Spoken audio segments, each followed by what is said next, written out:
A very warm greetings and salutations, fellow internet users. It is I, EEW, and welcome, one and all, to my Angry Birds Plush Collection 2026. It's been over 3 years since my last Plush Collection update video, and evidently a lot has changed since then. Certain plushes have gotten certain upgrades, while certain plush sets have been completed. For those of you new to my channel, hello, my name is EEW, a Singaporean-based Angry Birds Plush YouTuber, and evidently collector. I got my first ever plush all the way back in 2011, a 12-inch blue. And while I casually collected a few things over those few years, in 2018 is when I really started to take this seriously. And as such, over the past 8 years, this entire collection is what I've managed to accumulate. From rarities to plushes with sentiment, to Commonwealths, and to other brands. These plushes are just what I've managed to accumulate over the past 8 years. And come late 2025, I came to the slow realization that I'm almost done. I just have a small handful amount of plushes left for the quote-unquote full Commonwealth collection. And some eagle-eyed viewers, especially those who have been watching for a while now, might just realize that a few plushes are missing from my main shelf. If I'm here parading that I'm almost quote-unquote done, where are these plushes being held?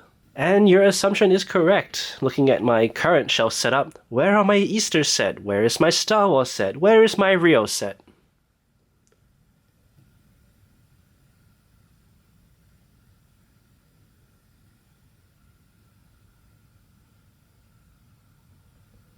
Oh, that explains it. Indeed, since the last plush collection update video, we have an all-new shelf.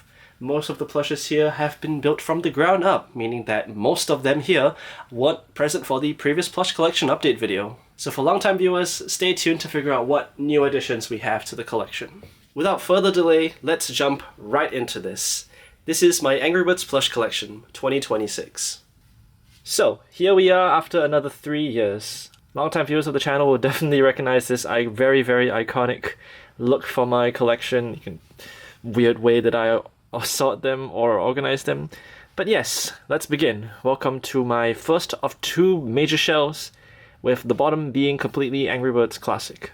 Now, just something really weird that I did as a kid for some reason. Whenever I displayed my plushes, I always point them slightly towards an angle, so like they're kind of at a 45-degree angle right now, so all of their beaks are facing one way. You'll notice that with the other shelf later. But I guess I just kind of did this to save space in a way. Like, for example, if I were to move this Hal facing forward, he would push out this blue. So I think I just kind of did that. 1 as a unique quirk, but 2 as a means to, saving space, since all of this is literally taking up an entire wall of my room. So I'll save space where I can. So let's start out with a channel veteran. First and foremost, starting out this entire collection video as always, is my example of a red plush. This, of course, being a Generation 1 with a 2nd Gen side tag. He possesses a Squeeze Me tag and is very oval shaped, being a HK12 red. Let's get a good zoom on that. So, this was purchased, I think a lot of old viewers may recognize the story, but this was purchased on Carousel for $2. I am not kidding, $2 for this beautiful red plush. One unique quirk is that if you notice, he does not possess a date code anywhere. And that's just like a common quirk that I kind of noticed with plushes being released in the Asian region, some East Asian, some Southeast Asian. But that's just like a really unique quirk that some of these plushes released in certain batches had, the absence of a date code. Some of my other plushes have this. Stay tuned and keep watching to figure out. Sitting next to him is one of my childhood plushes. This is my first 5-inch blue plush. You can tell that he's just a little bit crusty. He, of course, is a dead stare from Generation 3, and some of his tag info is a little too hard to see. It's just a little too hard to see. You can definitely make out the date code, of course. C12. And the factory code is just a bit too faded being played with, but you can definitely see this better in person. He is from HK12 specifically. So yes, I'm going to tell this story again for new viewers. When I was 6 years old and transitioning into the mainstream schooling system of Singapore, my mom just kind of bought this for me as a congratulations on making it through your first actual educational institution, being kindergarten of course. And he does support one of my crackpot theories about plushes in Singapore, specifically Angry Birds plushes, of course. The date code of C12 and the factory of HK12 is super common to be found amongst some Singaporean Angry Birds plushes. You're going to see a few of them in this collection later, but I am almost convinced that this C12 HK12 batch is responsible for 2 plushes that are incredibly elusive that you'll see up later. But yes, nonetheless, this is my first ever 5-inch blue, and a blue that is very, very sentimental to me. Sitting next to him, we have another blue plush. This was obtained in a lot of classic birds and pigs. It had every single classic bird except Bubbles and Stella. And that classic lot is responsible for a lot of my plushes that kind of just sit both here and in my other storage. So let's take a look at this plush. He is a little goofy. Look at his forehead. It's a little bulbous here. And a common trend for some odd reason in that lot is that all of the plushes, or at least birds, have this slant going down. No idea why. It's incredibly strange. I have no idea if they were just manufactured like that or if they were stalled like that over the years, but yeah, that entire lot has this weird slant at the back of them. Pretty strange. But that lot was a genuinely generational lot. $50 for the entire classic flock, except Bubbles and Stella, but hey, what you gonna do? Let's take a look at his date information. I believe this was a MegCorp or Singapore release of the blue plush. Take note of the HK86C11. Specifically, let's talk a little bit about Singapore and HK86. To my experience, a lot of plushes, of course some being classic, but we even got HK86 Seasons plushes. And I'm not talking about Halloween, I'm talking about Christmas sound-chipped. And I will show off the one example of a HK86 sound-chipped pig later, but it's just genuinely so baffling as to why Singapore got so many HK86 plushes. Like, every time I go on Carousel or like a second-hand market here, it is always filled with HK86 plushes. It's just incredibly weird that Singapore just got so many imports and batches of HK86 plushes. No idea how, no idea why. It's incredibly strange, but nonetheless a unique quirk of Singapore collecting. And yeah, this blue is just one of many HK86 Singapore releases in my collection. To his right is my example of a Chuck plush. This Chuck plush was obtained around April of 2019 to my recollection. April or May? It should be May, I'm pretty sure. He is specifically from HK12 and his date code is D11. So in April of 2011 Chuck plush. This one does indeed have the side tag. Let's take a good look at that. This Chuck plush specifically was obtained on Carousel, I believe, for free, I'm pretty sure. If it wasn't free, he was $2. And the seller said he was going to throw away this bagged Chuck plush because their wife was just trying to declutter and get rid of all of their stuff. Thankfully, we were able to save this Chuck plush in time. Sadly, I did take him out of the bag. Nonetheless, a very beautiful Chuck plush in all due respect. Going back to the relationship of HK86 and Singapore, here we have my example of a bomb plush. Being a HK86 bomb, you can notice that his eyes and proportions are just a little funny, sadly. It's baffling as to why HK86 did such a bad job with the classic bomb when their fire bomb just looks so good. I have no idea how they messed this up. And not even just Firebomb, Frankenbomb looks beautiful as well. So this one I believe specifically to be the MegCorp import. He does have the sound chip and he does have the side tag. Let's take a look at his coded information. This one specifically is from the very infamous MegCorp import of HK86I11. So yes, this plush was $4 on Carousel. He was attained in a lot with 3 other plushes. People who have been watching for a while will definitely recognize which lot I'm talking about. But for new viewers, I suggest keep on watching to find out who was there.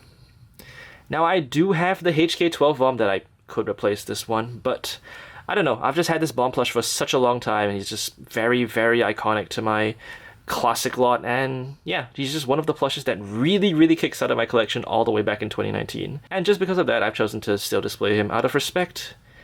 He's pretty cool nonetheless, in spite of his staring eyes. Behind my red lies my Matilda plush.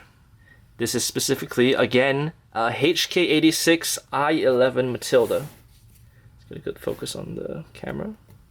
Now the HK86 Matilda doesn't look horrible. My only question is, why is she so spherical? Look at that. The Matilda plush that I'm selling on the Carousel congregation also has this weird problem of Matilda just being too spherical and losing her iconic egg shape, sadly. This one is still pretty cool nonetheless. I definitely collect a lot more for sentiment rather than visual appeal. Not to say I don't value visual appeal, but hey, these plushes really did help to kickstart all of this, and I will pay my respects where I can. And the funny thing about this Matilda is that her sound chip has this little rustling noise. Let me move it up to the microphone real quick. No idea why. This Matilda plush, of course, was obtained in that lot of classic birds and pigs. This is that Matilda, my first ever classic Matilda. Definitely the grail from that classic lot is the plush we're about to take a look at next. The Open Beak Hal. This was the motivation for me to pick up that lot all the way back in 2019. $50 for an entire classic lot. And this specifically, an Open Beak Hal, just very, very hard to find in Singapore specifically. He does have the opening beak, of course. I've tried to stuff his underbeak for some reason. It doesn't like to stay fluffed, sadly. He does, of course, have the sound chip. Granted, all of my sound chips are basically dead. And taking a look at his Sonin label or tush tag information, he is from HK12 J11. So yes, finding Commonwealth plushes, let alone the Open Beak Hal, is just basically impossible here in Singapore. It's just so incredibly rewarding to find these things locally. But definitely one of the best Commonwealth plushes that Commonwealth ever made. Just such a good looking plush and such a cool feature to give a character. Now you notice that I have 3 versions of Hal next to each other. Yes, I have all 3 Hal variations. Let's take a look at this one. This is the 5-inch closed beak Hal, pre-chrome. This was obtained all the way back in 2019, and he's been sitting in this collection ever since. When I did get him, his sound chip did used to work. Sadly, it's been lost to time, but can't really do much when the batteries are not replaceable. Taking a look at his coded information, he is from HK98, the first HK98 plush we're looking at today, specifically K11. Take a good look at that. These things don't really pop up too often and weren't native to the country that I live in. In fact, they come from all the way from the other side of the world. So having this just sitting in my collection is just really, really, really such an honor. Having such rare plushes from places all around the world is just so incredibly, incredibly cool, and it really does make collecting a lot of fun. Having all of these cool knickknacks, having all of these cool regional items, just makes collecting a lot more colorful and more fun to do. And of course, someone who is trying to be a completionist, I had to have all 3 Hal variants. That closed beak Hal was just a little bit hard to track down. I remember seeing that listing pop up one day after class, and I was, of course, freaking out as always. Here is my Chrome Hal. Take a good look at him. Definitely the weakest of the 3 Hals for me, but still a beautiful plush nonetheless. Taking a look at his coded information, actually, this one is particularly interesting. This is another case of the infamous HK12 C12 batch of plushes that Singapore got, at least to my theory. And yes, this was found locally on Carousel, picked it up in a lot of Christmas birds, and I just so happened to need this Chrome Hal, so I've added him to my collection since then.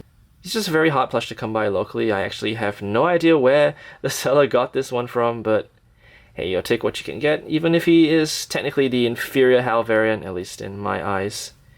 He still looks very, very beautiful, to me at least. Going back to that classic lot, here is my example of a Terrence plush. Just such a beautiful plush. Do I even need to say more? Got his top feathers here, got his nice spots. This one is specifically from HK12J11, and he was, of course, in that classic lot. So yes, Terrence, where do I start? Just such a good looking plush and just beautiful all around. Commonwealth did such a good job at making this guy. Got the wrinkles, and of course I've talked about the spots extensively. One little quirk about this Terrence plush specifically is that the top feathers are just a little detached for some reason. No idea why. Not that it takes away from the Terrence plush, but still just very interesting. Very, very interesting to see, nonetheless.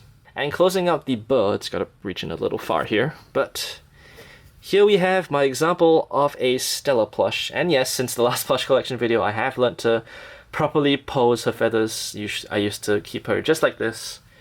Doesn't look too bad, but I agree that she looks a little bald. This one is actually new with tags. Pretty cool. Of course, sound does not work as the press your tag. Sadly, the press your tag is a little crinkled, but hey, I'll take what I can get. It's always nice to see the press your tag still fastly secured onto plushes. And taking a look at her coded information, she is, if my camera will focus, she is from HK98H12. Now, I believe there was a Stella all the way back in like 2019 on Carousel. I did not pick that up for God knows what reason. But hey, I managed to rectify that a year later in 2020 when I picked this Stella plush up at the height of the pandemic somehow. And yeah, I think she just looks very, very solid. I love the long tail feathers and the very unique top feathers that she has. A little bit annoying to pose, especially because I keep my Stella tucked all the way back there. But still such a good looking plush nonetheless. If my camera would focus. Alright, and now that we're done with the birds, let's move on to the Angry Birds' formidable foes, the Bad Piggies. Starting out, this one was one of my 2019 Carousel acquisitions.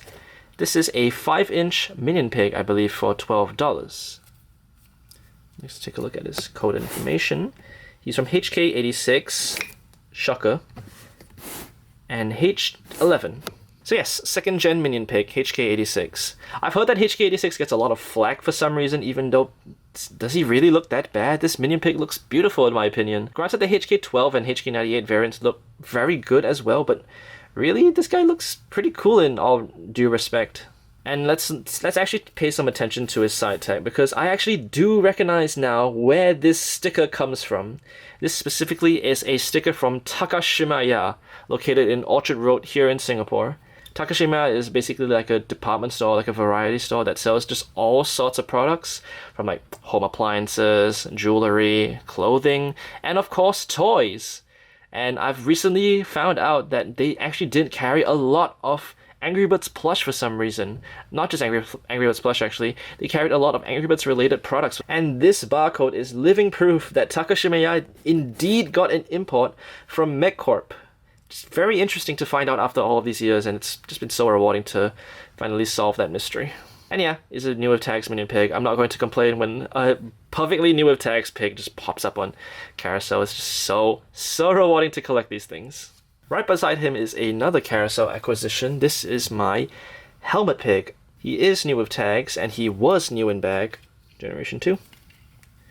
But he has been taken out by little old collector me at the start of my collecting journey.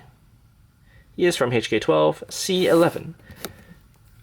So, happy, like, 15th birthday, Helmet Pig. Wow, you're old.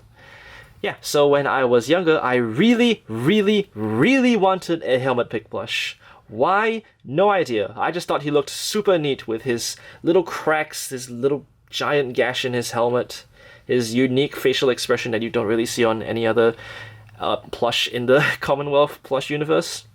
Just a very nice plush all around.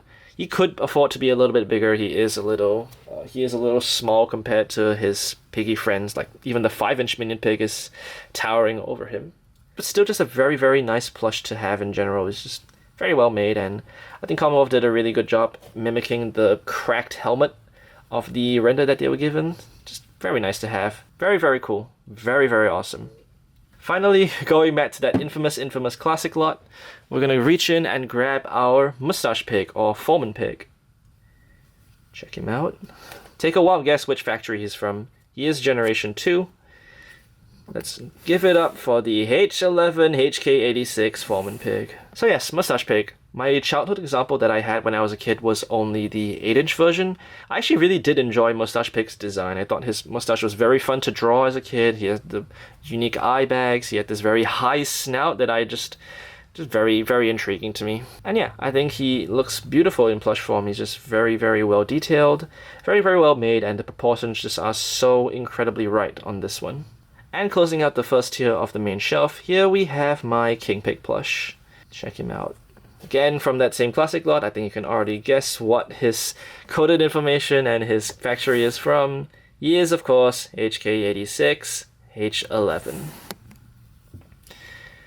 Now, one interesting thing about the HK86 King Pig, look at his nose embroidery.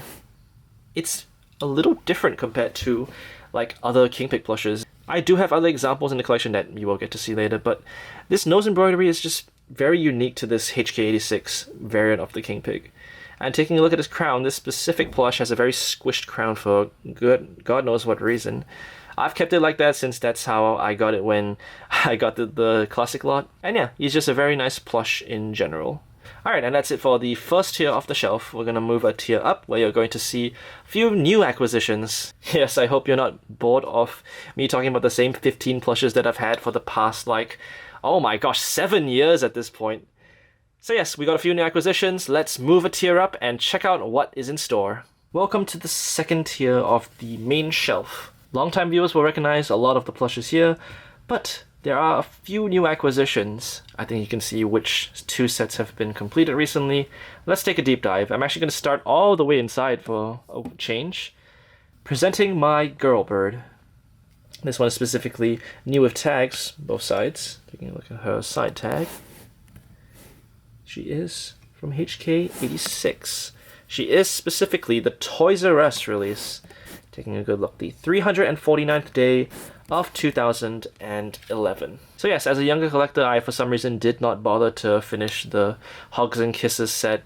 But this plush specifically just looks very nice. Comparing her to, let's just grab a HK86 Red real quick.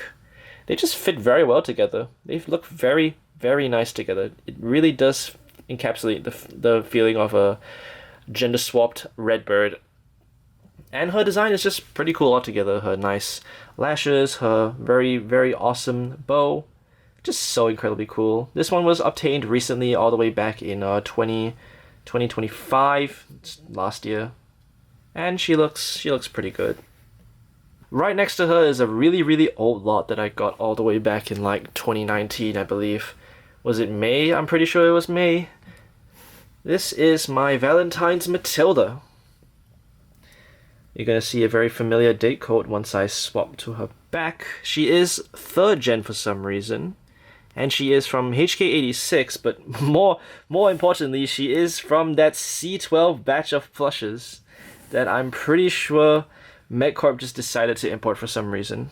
So yes, this is my Valentine's Matilda. She was bought on Carousel alongside the 2 plushes we'll look at next, and those 2 hatchlings from the Carousel congregation. I've had these for a long time now, and they honestly could do a little bit of a wash and restoration, especially my Cupid, as you'll see later. But still pretty cool. She does actually have the sound chip. No sound, of course, but hey, what you gonna do? Right next to her, as I just mentioned, is this Bow Pig. My Bow Pig, specifically, from Carousel, same lot as that Valentine's Matilda. Now, going back to what I talked about, the HK86 King Pig, you notice that this snout is a lot different compared to it. Let me pull up my King Pig just for a side-by-side comparison. It's just very interesting to see small like errors or variants like this. Just very, very cool. Very, very awesome. And this Bow Pig is specifically from the same production batch and factory as that Valentine's Matilda. Let's take a good look here. A little bit hard to see, but HK86 C12 as usual. And the final one in the Hugs and Kisses set, at least for the 5 inches, is this Cupid Pig. This Cupid Pig is a little sad. He's a little too squashed, and you can tell that his green is not as vibrant as it used to be.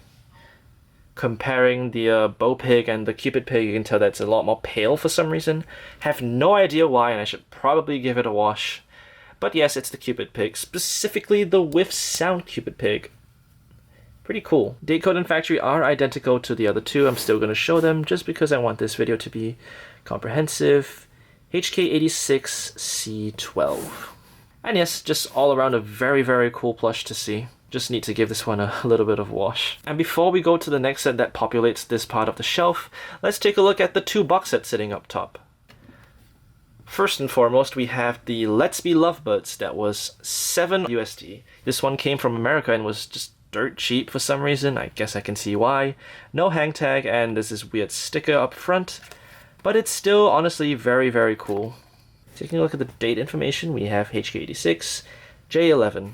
And accompanying Let's Be Lovebirds, we of course have to have It's Complicated. This one is perfectly mint. No complaints here. Beautiful looking side tag, just very, very mint condition. There's a few scuffs here and there on the box for some reason. No idea why. Focus, please. And yeah, this is just a 4-inch red and minion pig, but still very, very cool. And of course, being from the same production batch, it is HK86J11. And now let's go to one of the biggest developments since the last plush collection video. You'll see a few familiar faces, but also a few new faces. This of course is my Angry Birds space set. I'll just grab my space right here while I tell my history of space. So first and foremost, here is my Super Space Red. Does have the sound chip, and of course is Generation 3, as most space plushies will be. Taking a little zoom into the tag information, he is specifically from HK86D12. So yes, Angry Birds Space is just a very, very nostalgic game to me, since it was really the first proper Angry Birds release that I was actually sentient for. I was 6 when Angry Birds Space came out, and it was just so incredibly exciting to see this brand new Angry Birds game after I had gotten to the franchise release. Just so incredibly nostalgic for me, which is probably why I have such a deep attachment to Angry Birds Space. And more specifically, that was when I really was getting into plush collecting. Definitely very casual. And of course, I got my first ever Angry Birds plush all the way back in 2011. Been collecting for, oh my goodness, 15 years at this point. And yeah, the Angry Birds Space Red was one of the first few that I actually saw its release alongside the game. It was just very, very, very, very nostalgic for me. I guess that's probably why I love Angry Birds Space so much. Here's my Lightning Blue. He hasn't changed since 2019. So this is the same Lightning Blue that I've had for all of these years. If you notice, you can probably tell from how he looks, but he is the Good Stuff variant, for better or for worse. I don't really care too much about good stuff or not good stuff, since this one's been with me for the longest time. I've chosen to keep him. But I of course would like to have the retail version of Lightning Blue with the sound chip, definitely. I know there are a few up right now, but I do want to get one in the 3rd gen with the sound. I know, suffering from success, but hey, what you gonna do? I try to take this as seriously as I can take it, while not compromising my own sentimental stuff. A new addition to the space set is, of course, Laserbird, or Laser Chuck. I have of course tried to collect all of the space birds from HK86, and I really did do my best, but I just could not find newer tags with sound versions of Icebird and Laserbird. Nonetheless, let's take a look at what we managed to acquire. So here's my Laserbird, acquired last year in 2025, I believe October or November. He is pretty cool. I really did love Laserbird's design and how different it was to the bright yellow of Chuck to this very nice lavender. Just so awesome, and even as a kid I could appreciate the design choices of this plush. Just very, very nice. Taking a look at his side tag, he is from HK98. And let's get a nice zoom in on the sewn-in label or tush tag. So yes, HK98E12. I tried to hunt down the 86 version, but there's a few other things that I really need to hunt down right now, other than just getting tag upgrades for all my plushes. I'm happy with them. I say this a lot of times, but I really do collect more for the sentiment rather than the collectability or like the enjoyment of having everything mint retail. Not to say that it's wrong or bad to do that, I just find it personally more rewarding to do it like that. There's just so many interesting ways that you can collect I've come to find over the years, you know, flock size accuracy, collecting a specific character, trying to unite them all are good ways to collect. There is really no wrong or right way to collect. And for me, I just choose to value sentiment rather than how cool the plush looks. I could have the Grail of the Grail and still appreciate some other plushes and have better stories to tell about certain others more. Alright, massive tangent aside, let's get back to the plushes. Here's my Firebomb. This is my childhood Firebomb. He's actually in pretty good condition because he was one that I was spared from my childhood playtimes, thankfully. And he actually does have the same date code as Super Space Red, being from HK86, but more importantly, D12. It's not to say that he hasn't been played with. He definitely has a few bits and bobs here. You can tell that the cape isn't exactly in the best condition, a little crinkle there, but still nonetheless very, very nice plush. He does actually have the sound chip. Very, very awesome. I have no idea why his wick is slanting to one side. I've always just kept him on the shelf like this. So I have no idea why his wick is just slanting to one side. And for the two buddies to the side, let's start with the green boy first. This is my Space Terrence.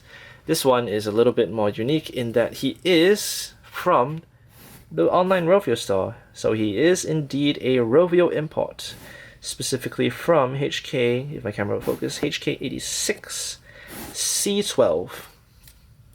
And of course, being a Rovio import, sadly, no sound chip, but still a very, very nice Space Terrence. And the last one on the shelf, arguably one of the ones I was the most excited to get, is this Iceberg plush.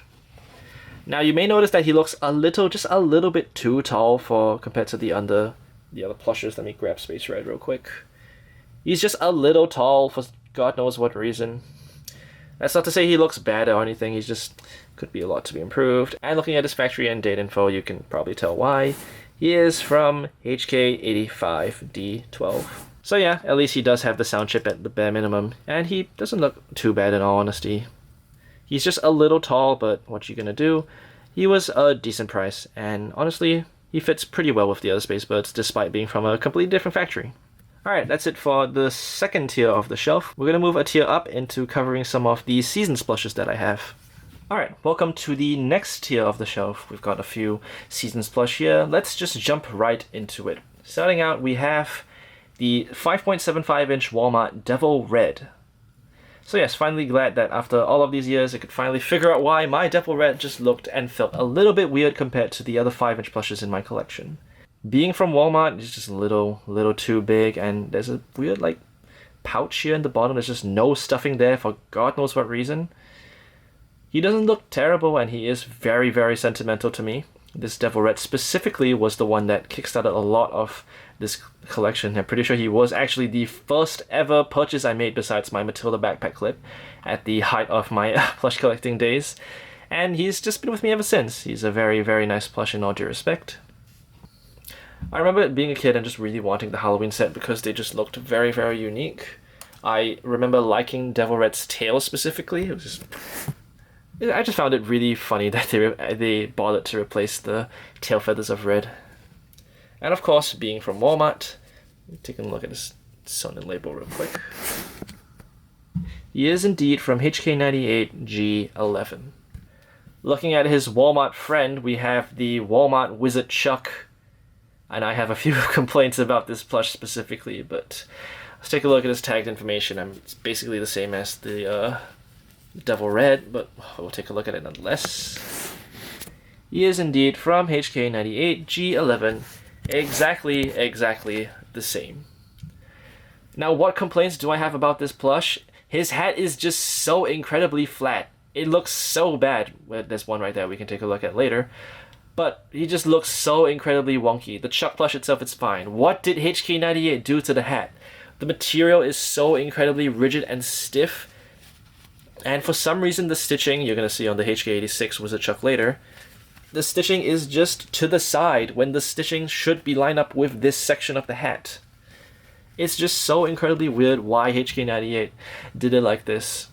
And it's not as if HK98 couldn't make a good looking wizard or witch hat, because the Witch Blue Samples hat looks perfect somehow. No idea why HK98 just did a terrible job at making this Wizard Chuck for Walmart. And speaking of the HK86 Chuck, let's just get this one out of the way. Behold, this is the only example we have right now of specifically the Beast Kingdom version.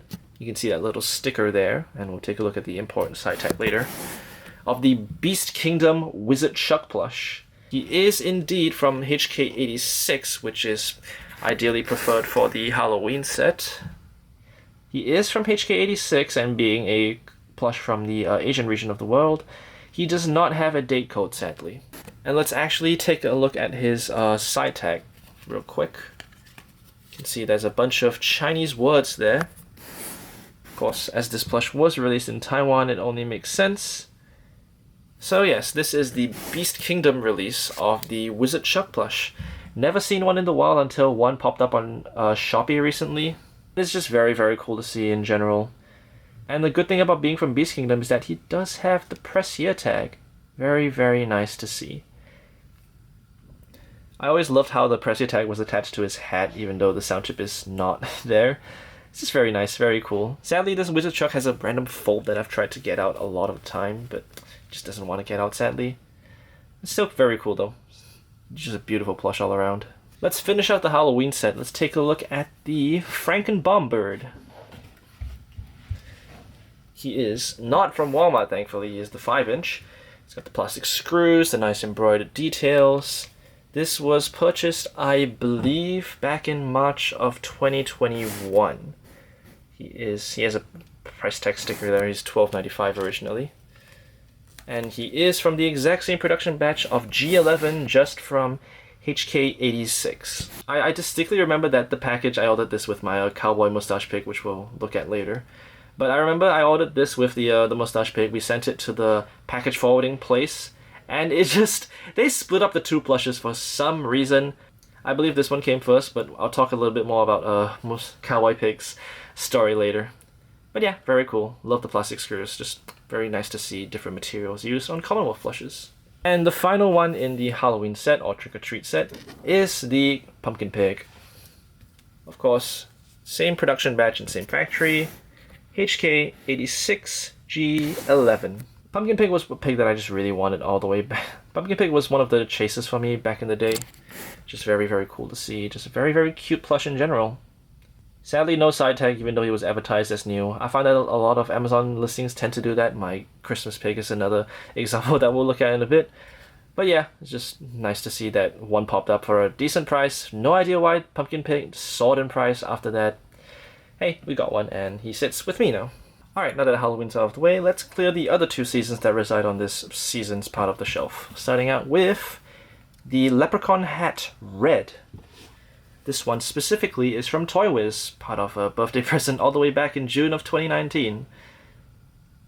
As a kid, I just really, really loved how the leprechaun hats looked. Just so incredibly unique. They are very rigid. Ductile but rigid. Who would have guessed? And he does have the side tag. Very, very cool. It's bizarre how much these guys have increased in price since. I mean, the pig makes sense because he is a little harder to find, but even the red is just very, very difficult to find, especially new with tags for some reason.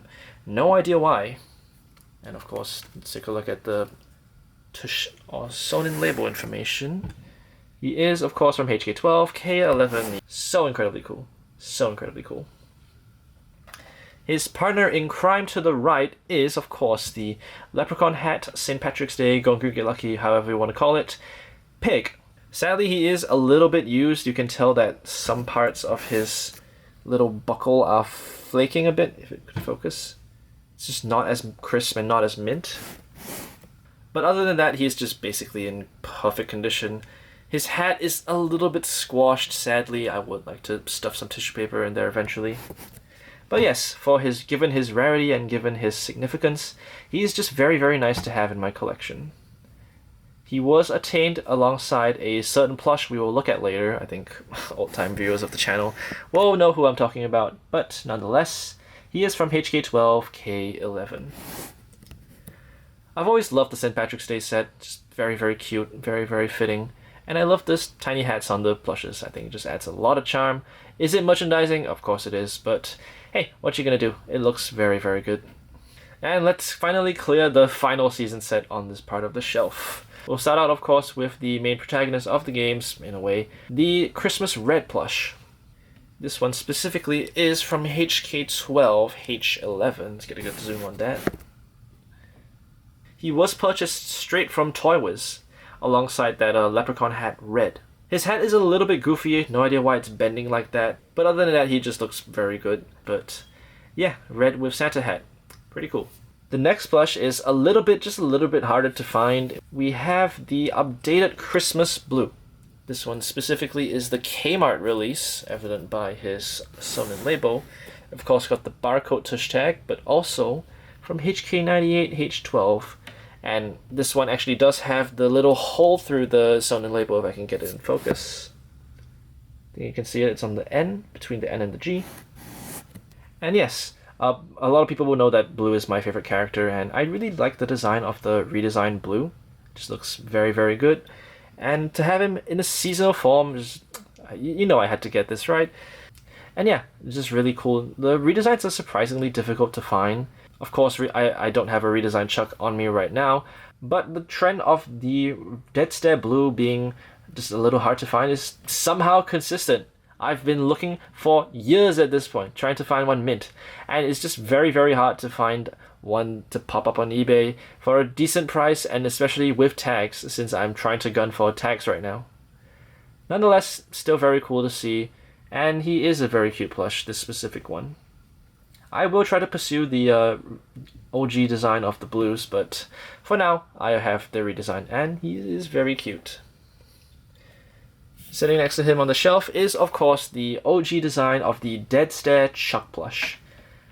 Again, for some reason, his hatch stitching is just a little weird on the HK12 variants. Let's take a good look at that. He is from HK12 G11. And sadly, Toy Wiz did not do a good job of preserving his tag. It's just very folded for some reason. Just no idea why. It's still crisp enough, but it's very, very obvious that Toy Wiz just did a pretty bad job of storing some plushes. We will see that when we get up there later, but yes. And of course, being from Toy Wiz, no sound chip. Unlucky. But hey, being from HK12, I think HK12 did a really good job on the Chuck plush, and he looks great here too. No complaints from me, just a very, very solid plush all around. Here is my bomb. He has, of course, the same HK12 Santa hat that sags forward a bit for some reason. I tend to notice these things. Unlike Chuck's tag, his tag is perfectly straight. It is just perfectly straight. It just looks very, very beautiful, very, very good condition and minty. He is, of course, from HK12 H11. And yeah, he's just a bomb plush with a Santa hat on. But I think he looks very, very cute and very, very good. Especially to find one like perfectly conditioned. Taking a look at the last two plushes, you're going to notice that this one is not like the others. This is specifically the Daniel & Co. import of the Christmas plushes. So yes, that means this Matilda has the press here tag. Of course, the sound doesn't work, sadly. But she is, of course, from HK12, that means. Of course, being second generation. HK12 J11. Very, very cool to see seasonal plushes with pressier tags. Just looks so clean in my opinion. Taking a look at her side tag. She is indeed, you can kind of tell that it is the Daniel & Co. Import tag, considering this massive, massive sticker is just plastered onto it. I have no idea why they chose to wrap the sticker to the front of the side tag as well. They could have just easily made the sticker shorter or just cut it out, but hey, it still looks very cool nonetheless, even if there is like just two white bars at the side of the side tag. I have noticed that this production batch, their hats are a lot more velvety compared to the normal Christmas birds. I have no idea why, but I actually do kind of prefer that. It really does add a lot of unique charm to this plush. And yes, your theories are correct. This was acquired on the Hong Kong carousel.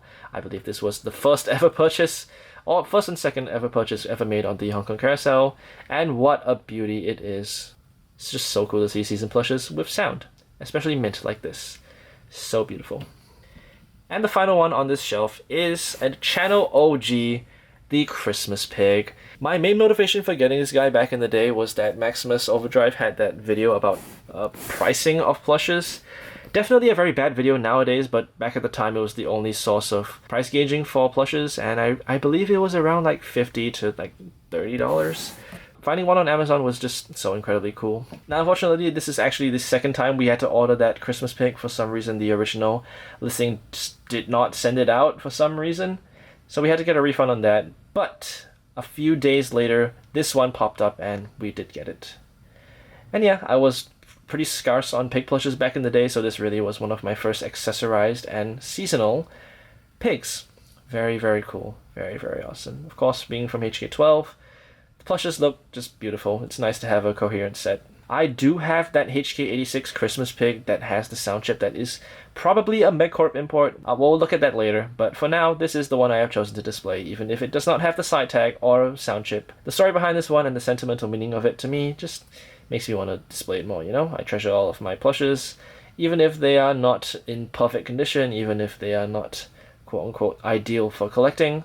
I just think that having a story to tell about them just makes it all the more unique. And that's why I'm making this video, of course, to document and share the stories that these plushes have. And with that, we've completed this tier of the shelf. We're gonna look at the next tier, which you can kind of tell what is sitting up there. I won't spare you any further. Let's get into it. Welcome to the fourth tier of the first shelf. We've got a few specialty sets here, as you can see. A very big development has happened since the last plush collection video, right front and center, as you can see. Let us waste no time. So of course we got to start with a channel classic, the Birthday Red plush. Very beautiful plush in all of its regards. All the way back in 2019 and 2018 when everything was just kind of starting, the birthday plushes were just so incredibly elusive, especially for people who have been here for a long time. Just discovering that these guys existed was such a discovery, especially as someone who had seen everything. Seeing such a elusive set was just so incredibly cool to see. Now, this specific Birthday Red was purchased from infamous eBay scalper Lucky Finds shop, better known now as Community Finds Boutique. And he actually was in a lot of two with a fully tagged leprechaun hat red. Now, back in 2019, for the price I paid, you could probably lament it then, but given today's economy and market, I actually did end up profiting off of that lot somehow, some way. For the price that we paid back in 2019, it would be genuinely such a good deal nowadays, which is just baffling to me considering how much I paid. Off the top of my head, it was around $200 to $250. It's just genuinely insane. I mean, at the end of the day, they are just soft toys, but hey, we're in a community that can enjoy their rarity and enjoy the significance of these items. Next to Birthday Red is my newest birthday edition, or birthday edition. We have the Birthday Stella. This was a plush that was a pain to track down, as a lot of these guys are.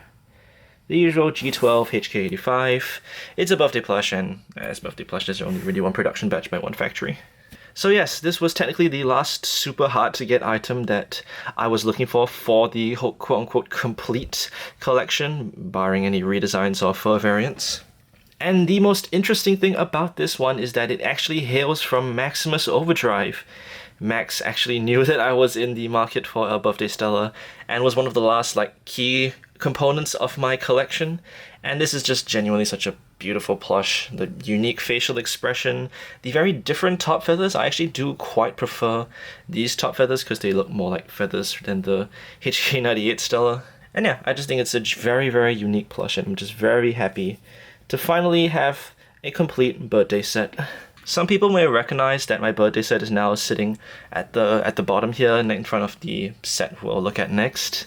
They've always just kind of sat there, except in previous collection videos I moved them to the top of the shelves because that's where they used to sit. But in actuality, I just find that with the birthdays up there, it just looks a little too cluttered, and this just kind of looks a little neater, despite you not being able to see the set behind. Here's my birthday bomb. This was acquired from fellow plush enthusiast, or I guess now former plush enthusiast, Trash Pack Dude, or My Pepper on eBay. Him and I used to talk quite frequently back in 2021, back in the old Maxi Bird days and the old Maximus Overpriced days. And yeah, got this when Trash was selling off a lot of his plushes back then. I was in the market for a birthday bomb. And yeah, around the time of Christmas, this boy popped up on Trash's store, and as a plush that we desperately kinda needed for the collection at a decent price, we got him, and he's been with me since 2022. Now, the saddest part about this is that there's a small tiny splotch at the back of his hat. I have no idea what it is. It kind of looks like strawberry jam. But hey, other than that, he is perfectly mint. And he actually does still have, let me get a quick zoom on this, he actually does still have the plastic loops. Didn't get to show this off on Birthday Red, but he actually also does have the plastic loops here. He also actually does have the press here. Plastic loop, you can just kind of see it. Just very minuscule, but hey. And the one that probably drew the most attention, here we have the holy grail, technically, of the birthday set, the birthday pig. Where do I start with this guy?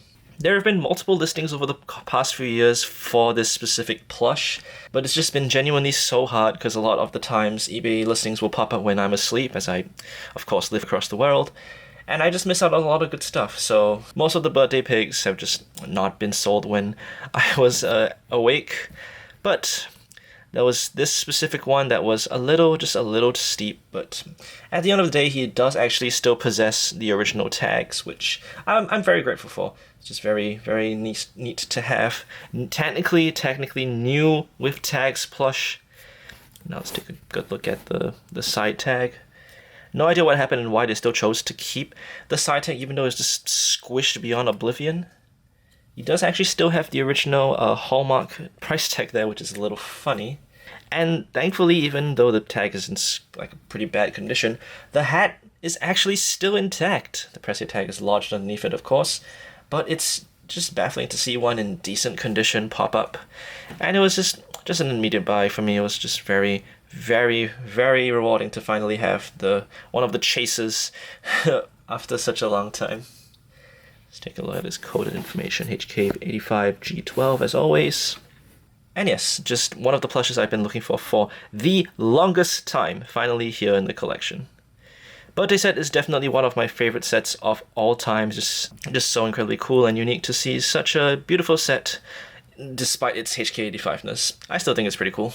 And right behind the birthday set, they've probably just been staring at you this entire time, is my accessorized pig set. Again, another channel classic is my Sallow Toys C18 Postman Pig. It's got, of course, the barcode and the Try Me tag, and of course the sound chip underneath. This being a Sallow does feature the fluffy fur, and specifically the C18 release has this very light blue rim. The D17 release has a very dark blue rim, the one that Maximus Overdrive has, but just very, very cool to see just unique variants of plush. Intentional or not, it's just always cool to see. Now, I don't believe the sound chip works. We will try it, but... Oh my! Wow, I did not know that. I'm never pressing that again. And, of course, his sewn-in label. If my camera would focus. HK98C18. Still in perfect condition. This is one of the first ever purchases I made for the collection, one of the bigger purchases, I'd say. Getting that $70 Sallow Postman was just very cool, especially how rare he is nowadays. It's impossible to find. To his right is another very infamous pig. We have the original G11 Chef Pig. Now this Chef Pig specifically is the original G11 release from HK79. And yeah, he was obtained in June of 2022 as part of a birthday present. Sadly, he has seen better days. You can tell that his hat is just a little too dirty. His eyes have had that HK79 problem of... No idea why HK79 plushes specifically have this problem, but unfortunately the accessorized pigs are a victim of this. And yeah, he's Chef Pig. He has the side tag. It's a little bent, but you can't really complain. He's just so incredibly cool to have. Like, very nostalgic considering I think a lot of us were fans of Luigi fans, Snow Dodger, etc., etc. Having this plush is just so incredibly significant, and he's just very, very cool. And of course, having that unique expression is just really adds to the plush, you know? I love the accessorized pigs. Not really my favorite set, but still, they're just so incredibly neat to have. Now getting to the two brittle hat pigs, I know that technically construction hat pig's supposed to be next, but here is Cowboy Pig, or Cowboy Mustache, or Cowboy Foreman Pig. I've always had a funny history with the Cowboy Hat Pig. I remember at the time we were on the way to school when this listing showed up. And I was in the car just checking eBay in the back seat, Mom at the steering wheel, and I just told her to stop before she pulled out because there was this beautiful listing for like $50 on eBay. Just genuinely so monumental. That's not even the worst part. The worst part is that like 2 days later, another one was listed for $50. You just never get these prices in today's economy. So yeah, I really, really, really lucked out with basically my entire accessorized pig set. Just so incredibly cool to have, especially that the hats are in great condition. You love, love, love to see that. I know there's a few people who have a deep history with the cowboy mustache pig from the accessorized pigs. You know who you are. Those days in 2021 will never be forgotten. They are incredibly funny. And of course, it would not be the accessorized pigs without the pig, the myth, the legend, the construction hat pig. Oh my god, he is real. Now, when I talked about my leprechaun hat pig, I decided that I got another plush with him. This is it. This was listed at the exact same time. At the time, I was doing student council duty of all things, just, you know, guarding people from not eating or drinking in the wrong places. And I just so happened to check my phone at a small break, or like right before my duty started, and there were just these two pigs sitting on eBay for ridiculously discounted prices. I believe this was 60 USD and this was 125 USD. Granted, for plush toys, pretty bad pricing, but for its rarity and its value today is just so incredibly bizarre to see them priced for such good prices. This one is basically mint. It's got this weird fold in the back. I have no idea why that's there. But other than that, he's completely mint. A small quirk about my construction hat pick specifically, his nose is a little slanted. No idea why. It's very weird. Let's take a good look at his coded information, even though it's literally the same. HK79G11. And yeah, he is just a plush that I'm just so proud of to be in my collection. Especially its significance in this community specifically, just being a part of the club that has such a unique and such a valuable piece of merchandise. Just so incredibly cool. And it has a good story behind it. The way the listing was found, when it was found, the circumstances behind it, all just very cool. Tucked behind those two sets, as you can tell, is my Stella collection. Now, Keen Eye viewers might notice that as opposed to the 2023 collection, this is finally complete. The entire Stella set is finally complete. Complete in quotations, I guess, as we're about to see. This is my Stella, specifically the Sallow Stella. Just the kind of wrong pink color, as you can tell. This one was from one of those eBay listings that had a bulk stock of them. And as such, the sewn-in label or tush is mirrored from production variants. So you wouldn't really be able to tell when it was manufactured and whatnot. But of course, being from HK98. So yeah, the Sallow Stella, not a bad plush in all honesty. I get the colors might be a bit wrong, but she still doesn't look too bad. And having one mint with the tag, I'll always appreciate it. I remember missing the opportunity to get the Sallow Stella from Amazon, so seeing this one pop up on eBay as a quote second chance was just really cool to see. The Stella set specifically is just a little bit of a pain considering how valuable, not really valuable, but expensive they have been recently. Here is my Poppy, brand new with tags. There's a little sticker residue here for some reason, no idea why. And yeah, I've heard complaints from my mother that her eyes just look a little too creepy and funky. I'm not too bothered about it, but yeah. And sadly, her sticker over the sewn-in label or tush tag has sadly peeled off with time. I have the sticker still, I could stick it back, but unfortunately it has faded away. The glue has withered and it's fallen off. So the funny story about this Poppy specifically is that she came from an Amazon listing of all things. No idea why I decided to check Amazon one random day in 2019, but I was at like a doctor's appointment for some reason, sat next to my mom, and I was just like, why is there a supposedly new Poppy and Gale on Amazon for God knows what reason? So yeah, that's how I got my Poppy, and thankfully she was new with tags. Just so incredibly cool to see. We're going to skip over Luca and Dahlia real quick. Let's take a look at another channel veteran we have, the Sallow Willow. For the Sallow Willow, she actually doesn't look horrible, as opposed to some examples of the plush I've seen. This one was bought on Amazon back in May of 2019, I believe, if my memory serves me correctly. And yeah, she is pretty cool, all things considered. She doesn't look horrible for Sallow standards, especially other examples of the plush just look so incredibly horrendous. I do have the retail Willow, which I will get into that story once I cover the two of them.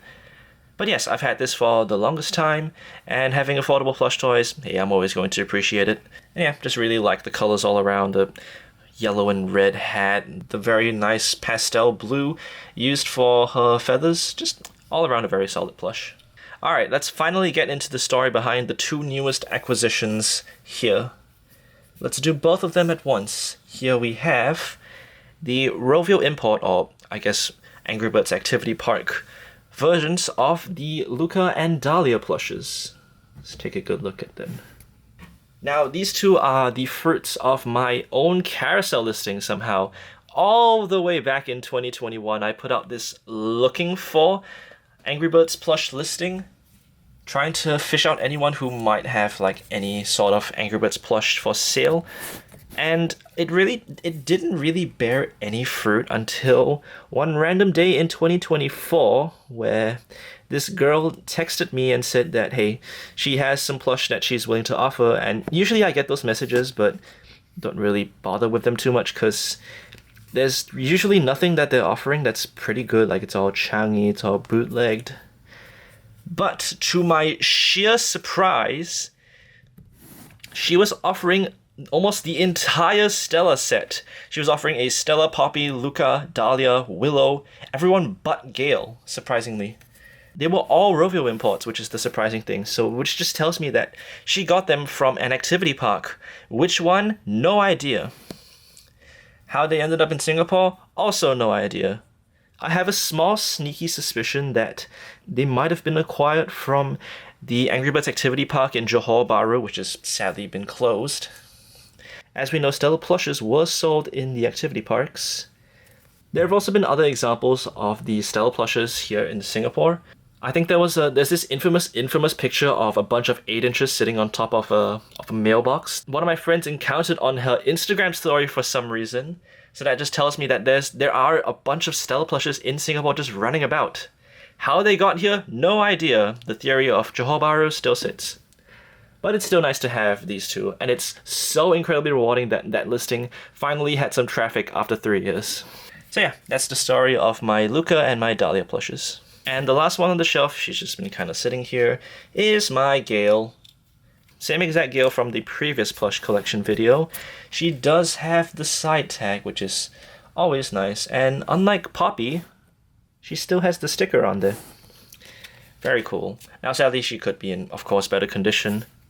As you can see, the top of her crown's gold is flaking a little bit, and in general the crown is just a little too floppy.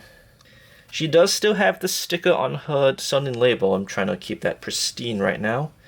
But it, as you can tell, like Poppy's, it has been fading. Same exact code information as the others.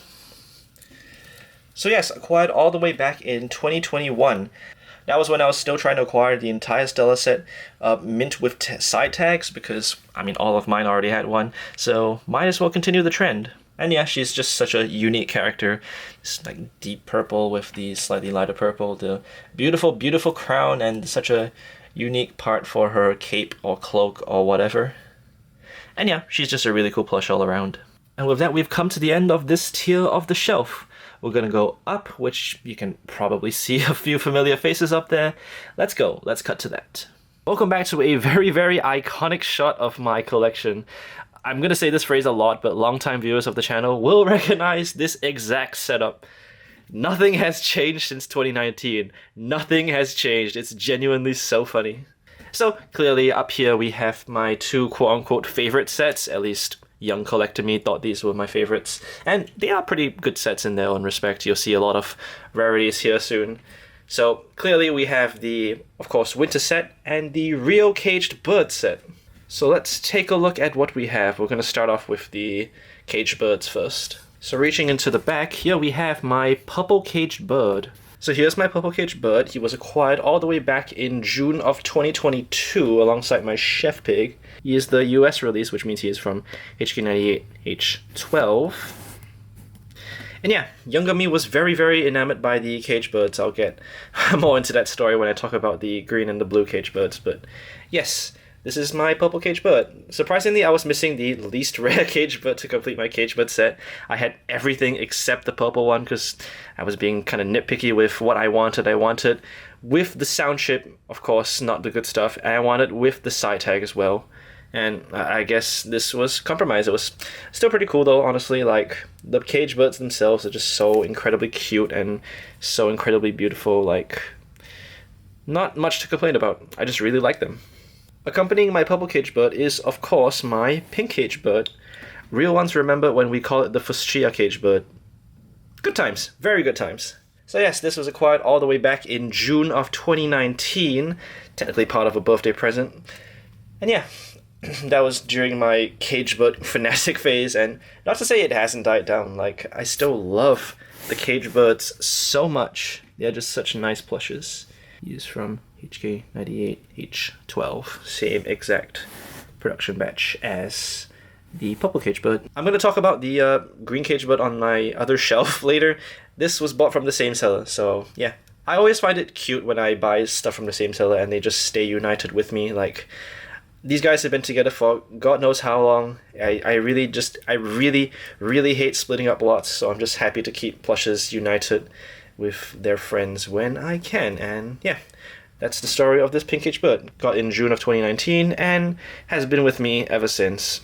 And it's just a perfect cage bird, just so incredibly cute. And yes, his side tag is in beautiful condition. And of course, sound chip is dead. Rip.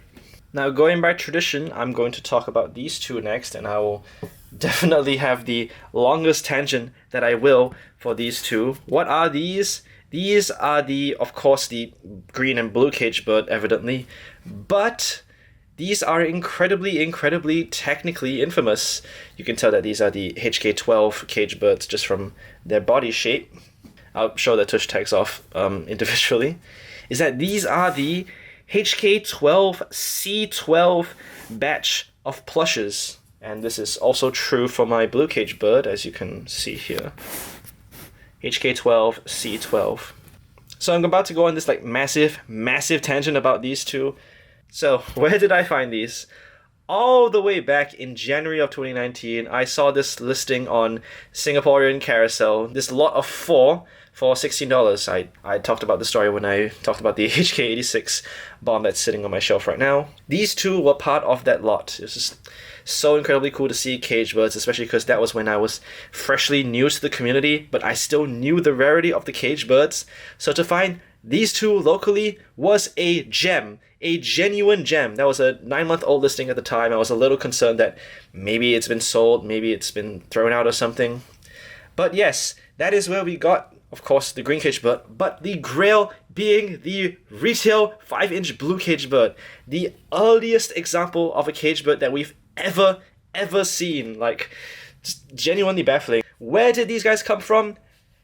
Technically, no idea. I have an entire crackpot theory. So as I talked about earlier with the Chrome Hell and my Valentine set, the date code of C12 specifically is incredibly infamous, at least for Singaporean collectors, aka me, yeah. Now I believe MetCorp, who imported all of our Angry Birds plush back in the day, so I'm pretty sure they ordered a C12 batch of plushes, evidently by 1, that Chrome Hell that you saw, but 2, my Bubbles plush, my Blues plush, same factory, same production code.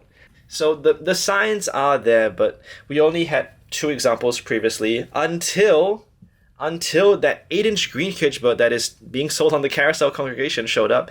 That just solidifies my theory that the 5-inch retail blue cage bird was sold in Singapore. The evidence is just so incredibly incriminating. The amount of C12 plushes, the amount of HK12 C12 plushes, and the fact that 3 of the examples that we know in the world came from Singapore in the Singaporean Carousel. The evidence is just all there. Now, it's still technically too early and preliminary to say that this was definitively a Singaporean release, but it's just genuinely so cool. I love the cage birds, and these two are responsible for that obsession. Their uniqueness, their story, and their just bizarreness that they are from a technically unknown production batch up to this point is just so incredibly cool. And I'm more than honored to own these 2 groupers. This is just so incredibly cool. So yeah, that's my entire rant about the C12 batch of the cage birds. Are they a Singaporean release? Who knows, honestly, at this point. But the evidence is all there and laid out. The only other person that we know has the retail 5-inch blue cage bird is Maximus, which is just bizarre that there's only 2 that we've seen in the past few years. Genuinely so crazy. And yeah, that's my blue and green cage bird. Definitely the longest I've talked about these 2, like, ever. But hey, they have a really interesting story of how I got them and their plush lore from an objective standpoint. Just so cool. I don't know how I'm going to outdo that rant, so let's go with my red cage bird next. here is my red cage bird. He is, of course, the good stuff variant, as non-Commonwealth collection cage birds are. He is manufactured in May of 2012, and of course, being good stuff, he looks a little funny, but I don't care. I think he looks really cute. So cool. So incredibly cool. So back in the start of 2018, there was this massive lot of plushes that I really, really wanted. It was like 50 USD for like a lot of around 20 to 30 plushes. In that lot was almost an entire Rio set, including the red cage bird, which I talked about this with the previous two, but I knew how rare these guys were, and I knew how like desirable they were. And I tried asking my paternal figure to buy it for me at the time, and he just didn't want to. So I missed out on a red cage bird on my early like collecting days, which is just, it was pretty heartbreaking for like 12-year-old me. So yeah, fast forward the clock, I was in secondary school. It was just 2019 up to this point. I believe it was around July of 2019.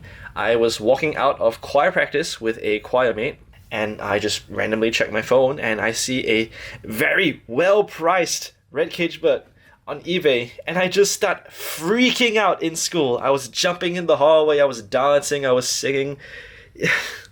It is really funny to think back on now. I'm sure it was cringy looking back, but I have nothing but fond memories of this plush. I love the cage birds, truly. They're just so cool. And to its credit, these two don't really look all that bad. Like, I like the way they look.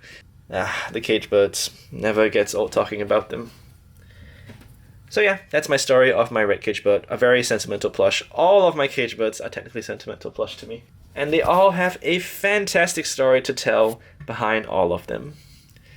Of course, what most people knew me for back in 2019, the yellow cage bird. This was back when I cared about these statuses. Very immature way of collecting, I know, but this is back when I was like 13. So I really loved like having the status of being the only person besides X number of people to have a plush. That's why I decided to splurge on the yellow cage bird. He is from May of 2012, of course, being from FY like the red cage bird, if my camera would focus. Yeah. So yes, back in the day, I say this so many times, but during my cage bird collecting craze, I just really, really loved the yellow cage bird. I mean, the only other person we knew who had this was Nezuai at the time. And the fact that one of them just showed up on eBay, I just knew I had to do something about it. And yeah, we paid like a stupid price for them. It was, I believe, like 300 USD at the time. Definitely not one of my better purchases, as you'll see later. Having this so early into my collector's days, just genuinely so cool. And I just really, really love the colors of the yellow cage bird. Even to this day, he fetches a pretty penny on the market. Even if there's not much demand for, of course, the good stuff variants with the whole new good stuff racism, you can't really beat him. Look how cute he is, honestly. How can you say no to that face? The yellow cage bird will always be one of my dearest plushes. This guy became like my personality back in like 2019 and 2020. I was the whole mother of two yellow cage birds, which a title I technically still hold, but definitely not one that I parade around as much now. But yeah, I love the cage birds. I will never get tired of talking about Angry Birds plush, and specifically in this case the cage birds, because of just how bizarre their history is, how bizarre my history with them are. I just love them. They are very, very solid plushes. Alright, now that we've got the cage birds out of the way, let's take a look at the set next to them. This is, of course, my winter set. So starting out, we have my winter red. This was a birthday present all the way back in June of 2019. Happy 13th birthday. And yeah, we don't talk about that technically. Of course, this is the 6-inch, so the traditional US release. So HK79 G11. So what is the story behind that and that? This winter red was purchased all the way back from Toy Wiz, back when Toy Wiz was still listing on Amazon, back when Toy Wiz still had like dead stock of these plushes, which is also where I got my Leprechaun hat red. Yeah, I really loved, besides the cage birds, I really loved the winter set, evidently from the fact that they're both together. And when I saw that Toy Wiz had like a supposedly new, with tags, perfectly brand new winter red. I mean, I had to, you know? And technically, not a terrible purchase considering how sought after and how expensive the winters are now. It's just baffling to me, honestly. So yeah, when I unboxed him out of the package, this part of the hat came off, and the tag was squished, and I was visibly very upset. Toy Wiz, truly the best customer service of all time. But hey, this is my winter red. He's still with me ever since, and yeah, I just still really like him, even with all of his flaws. Even though he's technically not in perfect condition, I still love him all the same. He's a very good plush, and he looks pretty good, honestly. Not a terrible looking plush. We're gonna dig deep all the way to the back corner now. Here is my Winter Matilda. This one was attained on Amazon all the way back, and of course, just the same US release, HK79 G11. So unlike most of my winters, this one was bought off of Amazon. I'm pretty sure a random Amazon seller was selling this for like 30 USD back in the day. It was a good deal, and it was paraded as new, even though it evidently isn't new. Amazon sellers back in the day were just pretty bad at labeling their listings, honestly. So yeah, that's how I got my US release of the 6-inch Winter Matilda. In all honesty, she looks pretty good, even though she can be a little bit chubby on the sides. I'm not here to judge, honestly. She's got the really nice scarf. I love the blue or the teal that they chose for her scarf and her hat. It's just a very, very beautiful shade of teal or blue, and yeah, Winter Matilda's pretty cool. Behind my winter blue lies my winter Chuck. This was the final winter plush that I needed to complete the quote-unquote complete winter set, even though it evidently is missing a lot of redesigns. But yeah, this is my winter Chuck, my US winter Chuck, so the sewn in label or tush tag information is the same.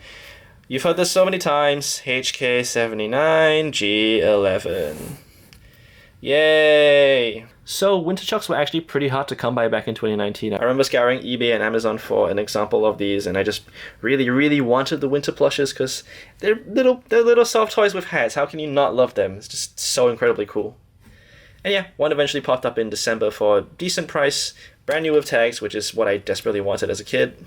And yeah, this is my winter Chuck, my 2019 Christmas present. Love him. He's a beautiful plush. Despite being a fantasy one, I think he looks really good. I love the colors they chose for the hat and the scarf. Very cool.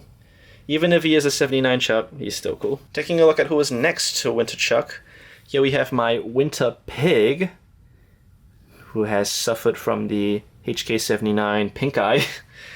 Of course, traditional US release, HK79 G11. So yeah, what's the interesting story about this Winter Pig specifically? This Winter Pig was bought in July roughly of 2019, and I'm sure I've told the story enough times already, but this is actually from a former plush enthusiast, or at least was a very prominent figure in this space like years ago, and a person I still truly look up to like dearly. And yeah, if you're watching this video, hi, thank you for selling me this. He's been in great condition ever since, and he's, yeah. All the way back in like February of 2019, back during Chinese New Year or Lunar New Year, my mom said you can use some of your red packet money to get a plush, you know, since I was new to this entire plush collecting thing, I needed some funds, and Chinese New Year just so happened to be around the corner. So my mom allowed me to use some of my red packet money to get the quote-unquote new Winter Pig on Amazon, which was 149 USD.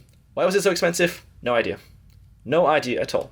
But yeah, eventually that package got lost in America.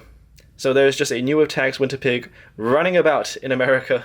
That winter plush would have been my second winter plush ever. And yeah, eventually that plush enthusiast sold their Winter Pig, and I was in the market for one, so picked him up. And he was $60. Not a terrible price, honestly. I mean, at the end of the day, they are just plush toys, but we know the value and we know their rarity. So very, very sentimental piece to me. Just so cool to have pieces from others' collections, and I just hope I can take good enough care of them, you know? We're getting to the last two, technically, of the main shelf. We'll do this guy first. This is my US release of the Winter Bomb. This one's tag is in perfect condition. Is that not beautiful? Of course, being the US release, HK79 G11. So yeah, this is my winter bomb. He was bought from Amazon. Again, this is when Amazon was still a very popular site for Angry Birds plush, and one that actually had like new with tags plushes most of the time, except for a few instances, as you see with my like Winter Matilda and my Pumpkinhead Pig. And yeah, he's just a perfect condition 6-inch winter. Really like him. I love his red hat. When I was a kid, I really liked the accessory that Winter Blue was wearing, so just to find out that they recolored it for Bomb is just so incredibly cool to me. And I love the red. The red looks really good. Really matches the black, and you can't really go wrong with red and black, can you? Very, very awesome and very cool. Alright, we only have one more plush, and a lot of people will know that this is one of my favorite plushes ever. Where to start with this guy? This is my Winter Blue, and this is my 10th year with my Winter Blue. Taking a good look at him. Yes, this, of course, his side tag is a little crinkled. The one who's to blame for that is me, sadly. And of course, being the US release of the Winter Blue, he is from HK79G11. So, all the way back in 2016, it was like fast approaching my birthday, and my mom very graciously asked me, do you want anything for your birthday? And at the time I was slowly getting out of AB, but I kind of thought to myself, you know what, I really would like a more unique like blue plush in my collection. At the time I just had my bootlegs and my one Santa Blue. So yeah, I remember the Season's Greetings animation that Angry Birds had, and I remember really liking the hat that the Blues were wearing in that animation. I had an eraser of it, for goodness sake. And yeah, so I decided to search Angry Birds Winter Plush up on Google and discovered that this plush existed. I mean, I previously seen like a few pictures of them already, but to see that somewhere available on Amazon, very cool. So of course we made the purchase, and he took a really long time to arrive. We were bundling it with 3 other packages at like a package forwarding place, I'm pretty sure. My memory's a little hazy on this, I was like 10 after all. But yeah, we were waiting for another plush. You'll hear about that when I talk about my dupe stash later.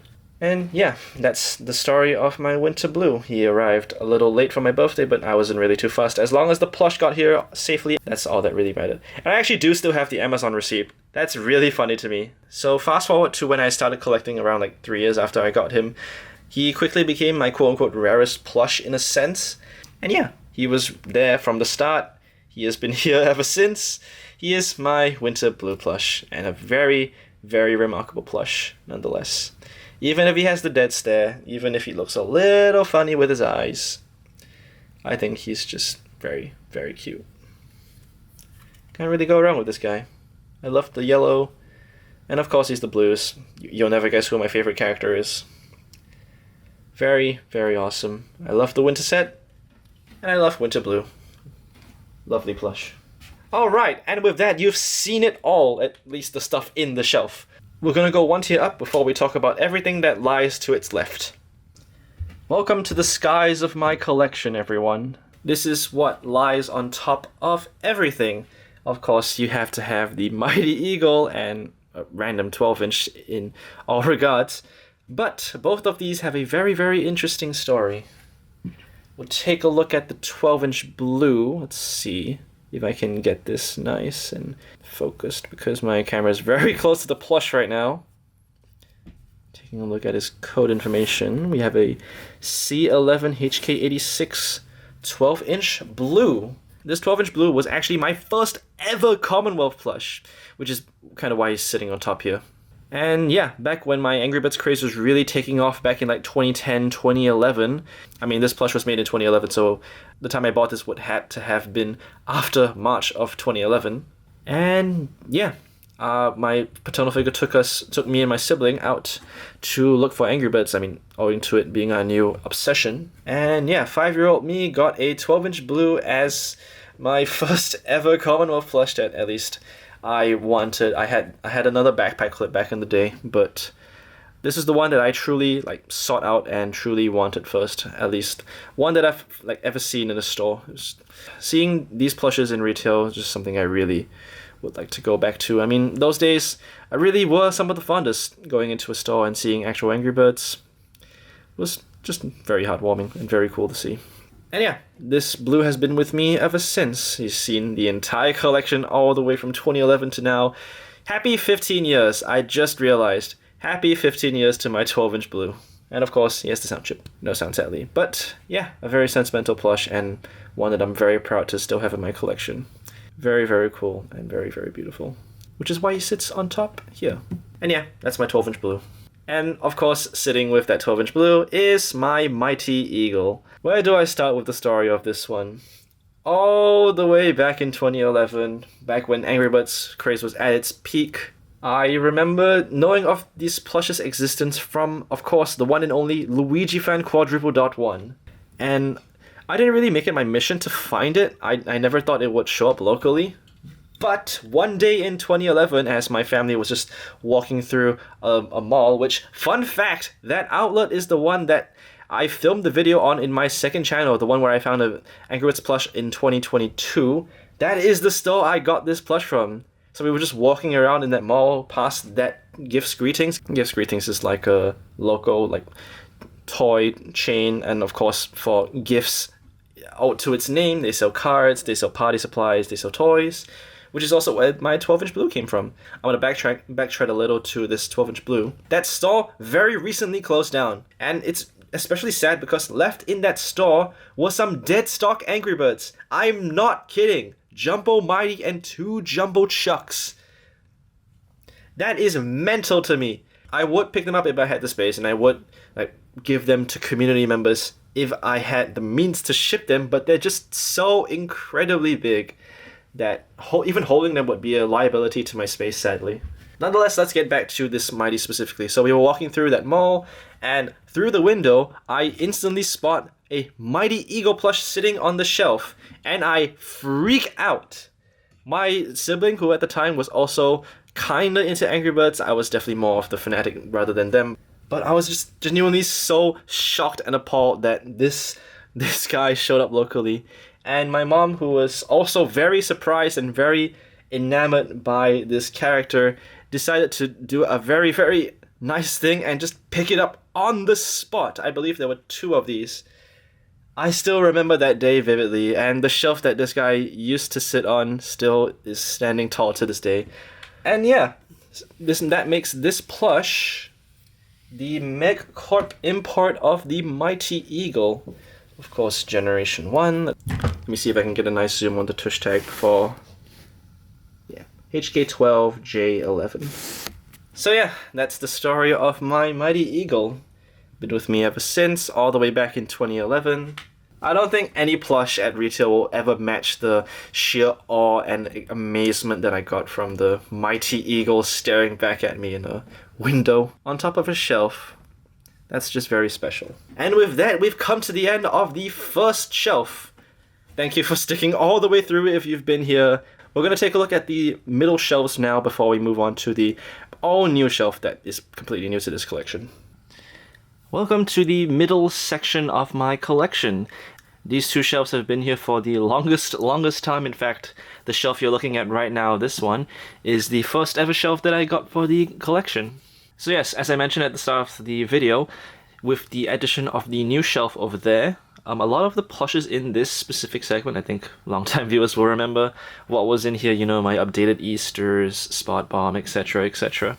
Those used to populate this part of the shelf, and I also mentioned 3 years ago that the idea for this part of the shelf was to stick your head inside and see just so many different kinds of plushes, which is why you see a lot of my 5-inch dupes just kind of sitting here.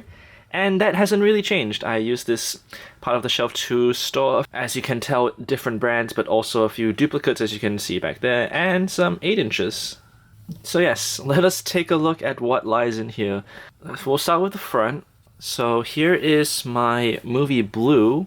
This one was purchased straight from America when I went to San Francisco all the way back in 2016, which of course is when the Angry Birds movie first came out.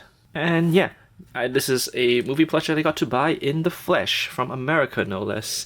He is from the A16 batch of plushes, of course. HK98 A16.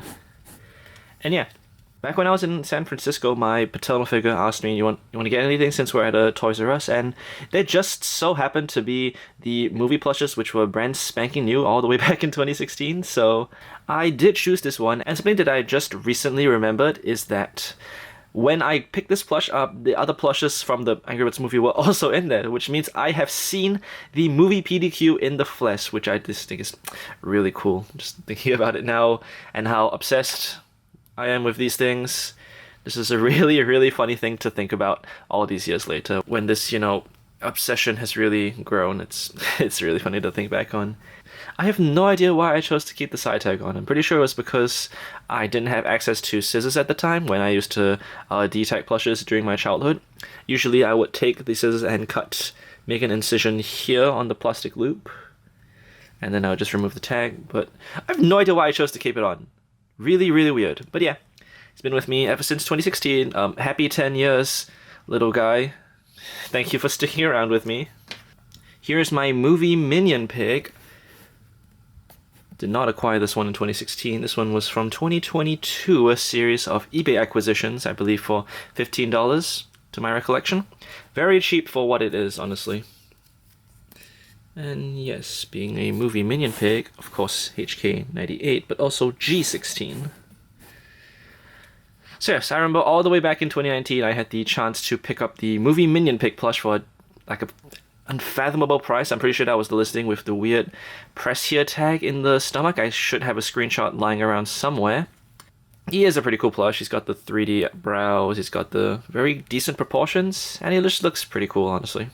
I'm gonna go from the top down so I don't have to ruin any plushes. We'll go all the way inside first to the very, very shy Dracula Red. He is, of course, from Hartz, and if anyone cares about their code information, take a quick look at that. I mentioned at the start of the video with my Stella plush, I got that in a massive lot of plushes, including some Hartz plushes. They're here. They have still been here for all of this time. So yeah, got all of the Hartz plushes you see here for a total of 30 United States dollars during the pandemic. Unfathomable. Truly unfathomable considering how rare these guys were. I remember the listing was a bid at the start, and it was until the end, but it had the option to buy it now, which I have no idea why I slept so hard on it, considering how rare the Hartz plushes were at the time, and still are to this day. It's just genuinely crazy. So yes, Dracula Red, a pretty cool plush in my opinion. I love the attention to detail and how the top feathers are black. I love the material they use for the wings and the cloak. Even has little fangs. I think this one kind of came out sadly, and this one is still so tight, but what you gonna do? He's in beautiful condition. Still has the fluffy fur, not crusty, thankfully. I really hope someone's dog hasn't chewed this up and he's sitting in my collection now, but yes, very, very awesome. Love the Hartz plush. Genuinely some of the best merchandise around. Continuing that Hartz lot, here we have the Pirate Matilda, the untagged Pirate Matilda. This one is definitely very, very cool, considering it's a Halloween character that we didn't get from Commonwealth. We only got, of course, Red, Shark, Bomb, and the Minion Pig. So yeah, I just really love what they did with this one. Here's the nice little hat, has the eye patch, which, fun fact, she does actually still have the eye under there.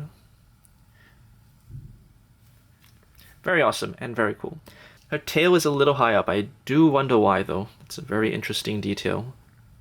But yeah, Hartz made some very, very awesome looking plushes.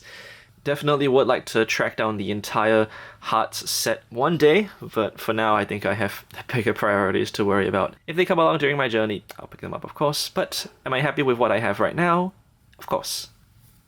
Let's take a break from Hartz for a second. This is a carousel acquisition, actually. This is the HK12, I believe, was it G? Yes, G11 Christmas Matilda.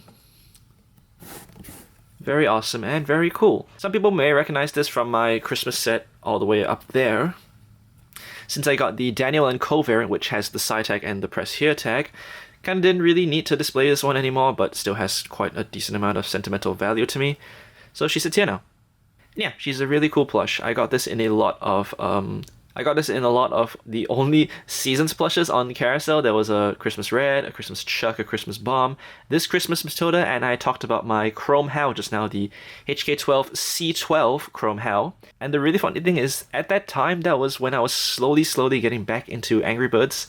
That was when I just posted my looking for listing on Carousel and was actively looking for plushes again. I mean, I had a small break in 2020 and the start of 2021, but yeah, this was kind of when I really started going full force back into collecting. And that is the story of this Christmas Matilda. Sadly, does not have the sound chip. Moving back to Hartz, let's reach in and grab the what we used to call the Scrooge Matilda, but I find it easier to call her just the Hartz Winter Matilda at this point because she is from the winter set and she's a winter plush. Now, I talked about this 3 years ago, and I'm still going to freak out about this now, but she has the hang tag. We have Hartz hang tag. Never gets old. When I end up clearing Commonwealth, I will definitely track those down, but I'm happy with what I have, as I've always said. So, same tush tag as always, the same 2 tush tags, also in labels. Let's take a look at the hang tag. It says Hartz, Angry Birds, Plush Heads, Dog Toy, and words I cannot read. Here's the back of the tag. I'm not going to narrate everything for you. One small thing that I do want to point out is that when I got this one, my mom said that the hat looked very similar to the Go Green Get Lucky plushes, so for a period of time, I was displaying Scrooge Matilda, or Hartz Winter Matilda, with the Go Green Get Lucky plushes, which is really funny to think back on. The 2020 collecting days truly were a fever dream.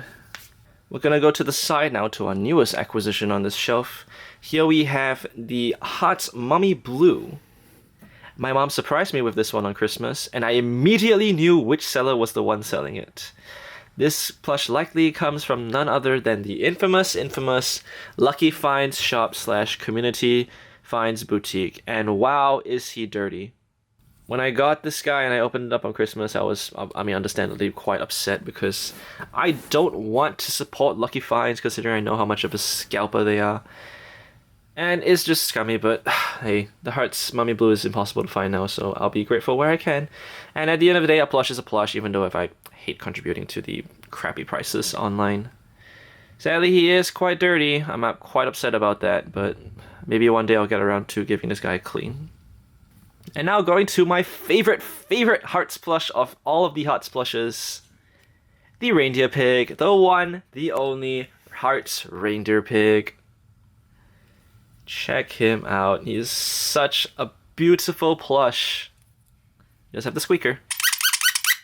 I love that. He's got the nice little antlers. Oh, she's got the hang tag. Yeah, for some reason the hang tag is attached backwards. So when it hangs, the back faces the front. I have no idea why. What is there to say about this? This is a beautiful plush. Zero bad things to say. It's got the nice bell, it's got the antlers. Just so incredibly cool. I love this plush. The main motivator for me to get that lot of plushes all the way back in 2020 was actually just this plush, because I really loved the Reindeer Pig. And I still do. It's just such a beautiful looking plush. So incredibly detailed. So the proportions, just look so incredibly right. Beautiful work of art. Beautiful. Just absolutely outstanding. Doesn't really fit with the other Commonwealth plushes being from another brand, but what you gonna do? Just looks so good. Just looks so good. I love this plush. You never can go wrong with this one. Now we're gonna take a look at what else is in here. We got a bunch of 8 inches from my childhood. We'll go top down again. Here we have the Mustache Pig, Foreman Pig, whatever you want to call it. He's here. This one I remember was platformed and had the sound chip. And is a MidCorp import. I got this from not Toys R Us, a Gifts Greetings, I'm pretty sure.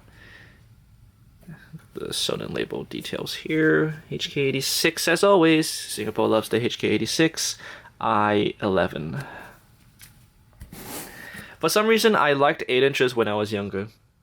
Just no idea why. That, and when I ever got plushes for like a birthday or something as a surprise, I would always get an 8 inch for some reason, even though I expressly said that I loved the 5 inch more. Small to display, nice to hold, and yeah. I remember really loving drawing Mustache Pig back in the day. And yeah, I just loved his eye bags. I loved his mustache when I was younger. I loved drawing it. He's got the very high snout, etc., etc. Looks pretty good, honestly. Now, these 4 plushes coming from my childhood had to get a very, very nice scrub and wash. This one was the biggest offender. This is my laser bird. This was my childhood laser bird, and still is. You can tell that he's been through a little bit of play. He's got a nice hole here. And his fur is a little crusty, but I have managed to rectify some of that with a nice wash.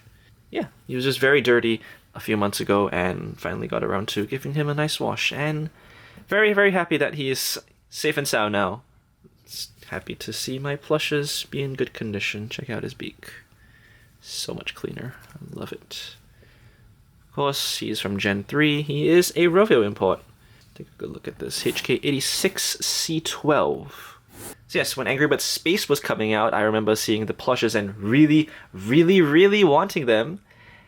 And I literally had to beg my paternal figures, like, can we please get some space plushes? I just love the designs, and that was really at the height of my Angry Birds craze back in the day. And yeah, that's kind of the story of how I got most of these 8-inch space plushes. They're all Rovio imports, so no sound chip, but they're just very nostalgic to have, and reminds me of better days. Better days for this franchise. And of course, being a childhood plush, I always did enjoy playing with them. Can never take that away. Accompanying him is the Icebird. This was my only Icebird I had when I was a kid, and he is very, very awesome. I just loved Icebird when I was younger. Definitely not attributed to anything and the color of the plush. Totally not. 100% not. Totally. I forget if his condition was like very well seen in the previous plush collection update video, but he has been cleaned, thankfully. He is very, very mint now. I love that about him. So yes, when Angry Birds Space was coming out, I was obsessed with Icebird. I loved Icebird. Seeing a new addition to the flock just being added, and it's a bird that complements my favorite character, being the Blues. Having that synergy in the game, and having him in plush form was just something I really, really wanted to do if my camera would focus. HK86, C12, same production batch as Laserbird. And of course, HK86 Space, can you really go wrong? Looks very, very nice. Very good. We got 2 more plushes on the shelf. We're going to clear this one first. This is the MechCorp King Pig, without the crown because I was a little kid. I'm pretty sure a person who used to come clean our house every Thursday threw my crown away, and I've never found it ever since. I kept it pretty safe, and I've just never seen the crown again. I'm so sad. When I was younger, I really wanted to put the crown onto my red, which is why it's gone. And yeah, this plush has suffered the most, I'd say, from all of my play as a kid. But hey, he's still standing strong to this day, as the sound chip being a platformed plush. And yeah, he is my childhood king pig. I have no idea why these 8 inches are so flat. Like, why are they so flat? Take a look at Laserbird.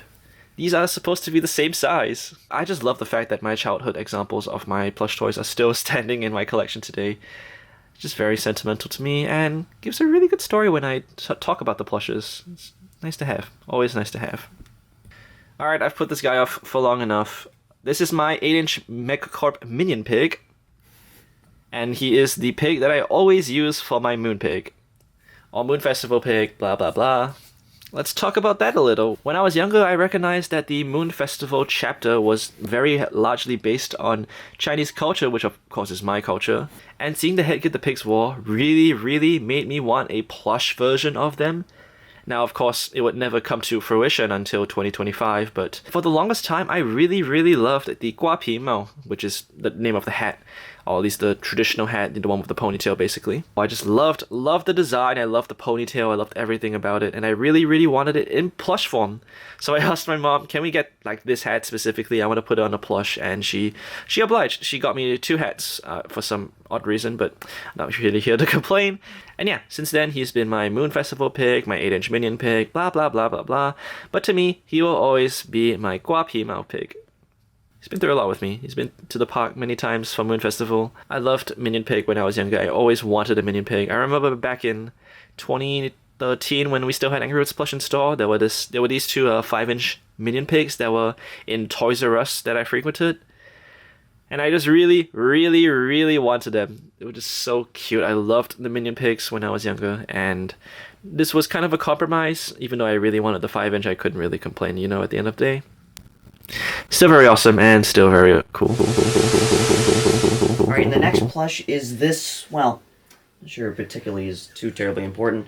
It is this blue Matilda thing. I actually picked this up in 2021. It's at some random flea market. There were 2 other plushies that were there. One was like this red thing with a hat, and there was also a blue one that kind of looked like Terrence. I believe they were bootlegs, though, but regardless, that's besides the point. We have this, what is dubbed as the Fusion Bird. I don't know. I mean, they probably mass-produced this thing, right? Looks like it's official. I mean, I don't see anything that would say it's not. It's a Toys R Us release, HK79. It's made on the 181st day of 2012. I mean, yeah, it's Blue and Matilda. Nothing too terribly interesting and nothing too terribly notable. I think it's a neat plush, and keep it right here next to just a pig with a hat. To the end of this part of the shelf, we're going to go one tier up, which you'll see a few familiar faces, and possibly what might be the biggest change in general on this part of the shelf. Let's go to that. Welcome to the next tier of my first ever shelf. As you can see, a few things have changed, like I mentioned with the tier below. We have the all-new shelf, which we'll look at later. But yeah, since then, some of the plushes that were stored here have since moved on to the new shelf, since I finally have room to store those specific plushes there. Let's dive in. Let's see what's here. First off, we have my first ever red plush. I talked about the story of the lot with my classic bomb and my green and blue cage birds. And that is the tail of this fellow. As you can see, HK86I11. So yes, $4 on carousel. No words. Back when I was a kid, I really only wanted to collect the blues specifically, since, of course, being my favorite character. But besides that, I just really never found a reason to collect the reds until I started taking this hobby seriously, which is then I wanted to track down the which is when I actually started to bother collecting other characters besides the blues. And yeah, this red was a big stepping stone because I never had a red plush in the past, despite it being the most common plush. And he looks pretty good. I think HK86 did a really, really good job on the red plush. Just very nice proportions, very, very cute, and the shaping is really nice. Really, really nice. And yeah, he's likely a Megcorp import considering he was found locally, and the HK86, the I11, which is a Sonin label we've seen previously on the Megcorp plushes. Yeah, that's his story. He's my first red plush, and it's really funny how I started 2019 with 0 red plushes and ended with almost every single one. I just find that really, really funny, and it really says how much I bothered to collect back in 2019. Lovely. I love this red plush. Very sentimental to me. The red plush beneath him has a very, very interesting story. This is what my mother and I have coined the Travel Red. That is literally the name we give him. As you can tell, he is from that $50 classic lot with the slant on the back for some reason. And looking at his Sonin label information, he's from HK86 G11, right? Sorry, C11. HK86 C11.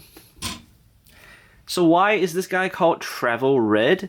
Well, every time my mother has like a business trip overseas or just needs to travel overseas for whatever reason, this red plush follows her. So this red plush has literally been all across the world. The United States, Europe, several parts of Asia, including Hong Kong, which is always funny to think about that this guy was manufactured at least very geographically close to Hong Kong and he's going back. That's lovely. That's just really, really lovely. And yeah, he looks a little funky, in my opinion, because comparing him to the other red, he just looks a little funny. I have no idea why. He is definitely a plush with a lot of sentiment, and he is a very precious guy to me. I love having plushes with unique stories. To put it simply, he has traveled more than some people have traveled in their lives, which is very funny to think about. I should track down how many trips this guy has been on since 2019. It's really, really funny. So yeah, that's my Travel Red, the $50 classic lot, and a very sentimental plush. Very awesome. Gonna reach back real quick. We're gonna look at this Winter Chuck, which is a duplicate. This Winter Chuck was given to me by my paternal figure randomly No idea why. I sent that listing like months ago and he finally got around to purchasing it. Now, he is technically new with tags, he just has this random hole in the side tag, which is really sad. That Christmas was funny because I wanted a winter chuck for God knows how long, and I didn't know he was gonna gift this to me. Like, it was genuinely a surprise. He just pulled it out one day. I was like, here you go, and I was like, thank you, but my mom already got one for me. But nonetheless, thank you. I'm really appreciative. But nonetheless, my mom already got one for me, so yeah, I guess I have 2 of these guys now. He is nonetheless new with tags and he is pretty minty, so not much to say. I already have a winter chuck. And the fact that I went from really wanting a winter chuck to having 2 winter chucks in the same month was kind of crazy. It was kind of crazy. Believe I talked about this plush with my birthday red. This is the Leprechaun Hat, Go Green Get Lucky red plush. I have 2 of them. Let me grab the other one real quick. So this is the one that I got from Toy Wiz. What's the story behind this one? Why do I have 2 of the buggers? This was purchased from the same lot as my birthday red, which of course, say it with me, was from Lucky Finds Shop / Community Finds Boutique. So yes, it's a perfect condition actually, Leprechaun Red. He is pretty cool. He is pretty cool. The Golden Greek and Lucky plushes are really cool. I love the hats they gave. The ductile yet hard material is just very unique. And he has the side tag. Brand new with tags, which is very awesome. And very cool. The funniest part about that lot, I believe I told the story with the birthday red, but the funniest part about that lot is if it was sold in today's standards, it would have sold for double the price that we paid for it. I believe, off the top of my head, it was $200 we paid for both the birthday red and this plush, which is $100 a plush, still pretty abysmal for a soft toy at the end of the day. But in today's standards, where the plushes are selling for like $300 and above, it's just crazy that this one plush is already worth that the 2 plushes in today's economy. It's just so incredibly stupid to think about because they're not even that rare at the end of the day. Like, one production batch, I get it, but they were still nonetheless mass-produced. So the fact that people are paying upwards of $300, like $200, $300 is just insane to me. Why would you do that? It's 1, ruining the market for others, and 2, is just not worth it. I just hope that people be a bit more smart with the money. You can have all the money in the world, and I'm not going to tell you how to spend it, but when it affects the market and like the collector scene for others, that is when I have a problem. Nonetheless, that's the story of this Leprechaun Hat Red. He's a very minty plush. Perfect condition. I don't know why I have 2 of them. Still cool though. My camera really wants to focus on this plush, so let's take a look at it next. This is my second yellow caged bird. I talked about the story of my yellow caged bird back when I actually talked about him, but yes, this one is actually older than my my first yellow caged bird being from April. The first one I got was from May, I believe. Generic good stuff, tush tag. So yeah, I mentioned that I could have saved a lot of money if I just waited for this guy to show up like a few months later. He showed up one day during recess. I had I literally started freaking out in the corridor. What is it with me finding cage birds in school along a corridor? No idea, but that's the story of how I saw this one, and I literally freaked out. I called my mom. It was a $40 yellow cage bird. It's just genuinely so baffling that someone actually listed one for a decent price in 2020 of all years. Amazing. It's genuinely amazing. He was bought during the dry spell of my collecting days, so I didn't really get a lot of plushes in 2020. This was like the only one until I properly came back in 2021. But yes, he was a great addition during the COVID years, and he is very cool. Always a pleasure to see the cage birds around, and the fact that I have 2 of these goobers when these guys were held in such high regard back in the day. The fact that I have like technically 3 now is I wish Little Collector Me could see me now. And closing out this part of the shelf, a second Winter Blue who was $15. That's literally it. It's literally just another Winter Blue. He is, of course, HK79, H11. So yes, one of the biggest regrets in my collecting life was scuffing up the tag on my personal Winter Blue, so when this one popped up on eBay for just a ridiculous price new with tags, I mean, I had to pounce, right? Is it kind of like the type of greed we talk in the Bible situation? Sorta, I guess, but hey. Now, the sad part about this plush is that when I opened him out of his box, this part of the hat came off. At least the tag was intact, but it was nonetheless detached from the plush. You can see some of the stitching we did here. So yeah, I had to fix that. It's basically a perfect winter blue plush. I mean, the thread isn't perfect. I mean, the thread isn't original, but whatever. I remember back in the day, there were a few listings for winter blue, like $80, $70, $80. One of them was the Canadian version, the one with the sound chip, which I really, really regret not getting, because knowing that it's the true 5-inch scale, and I regret not picking up a lot of the stuff when I had the opportunity to. But yeah, that's the story of my second winter blue.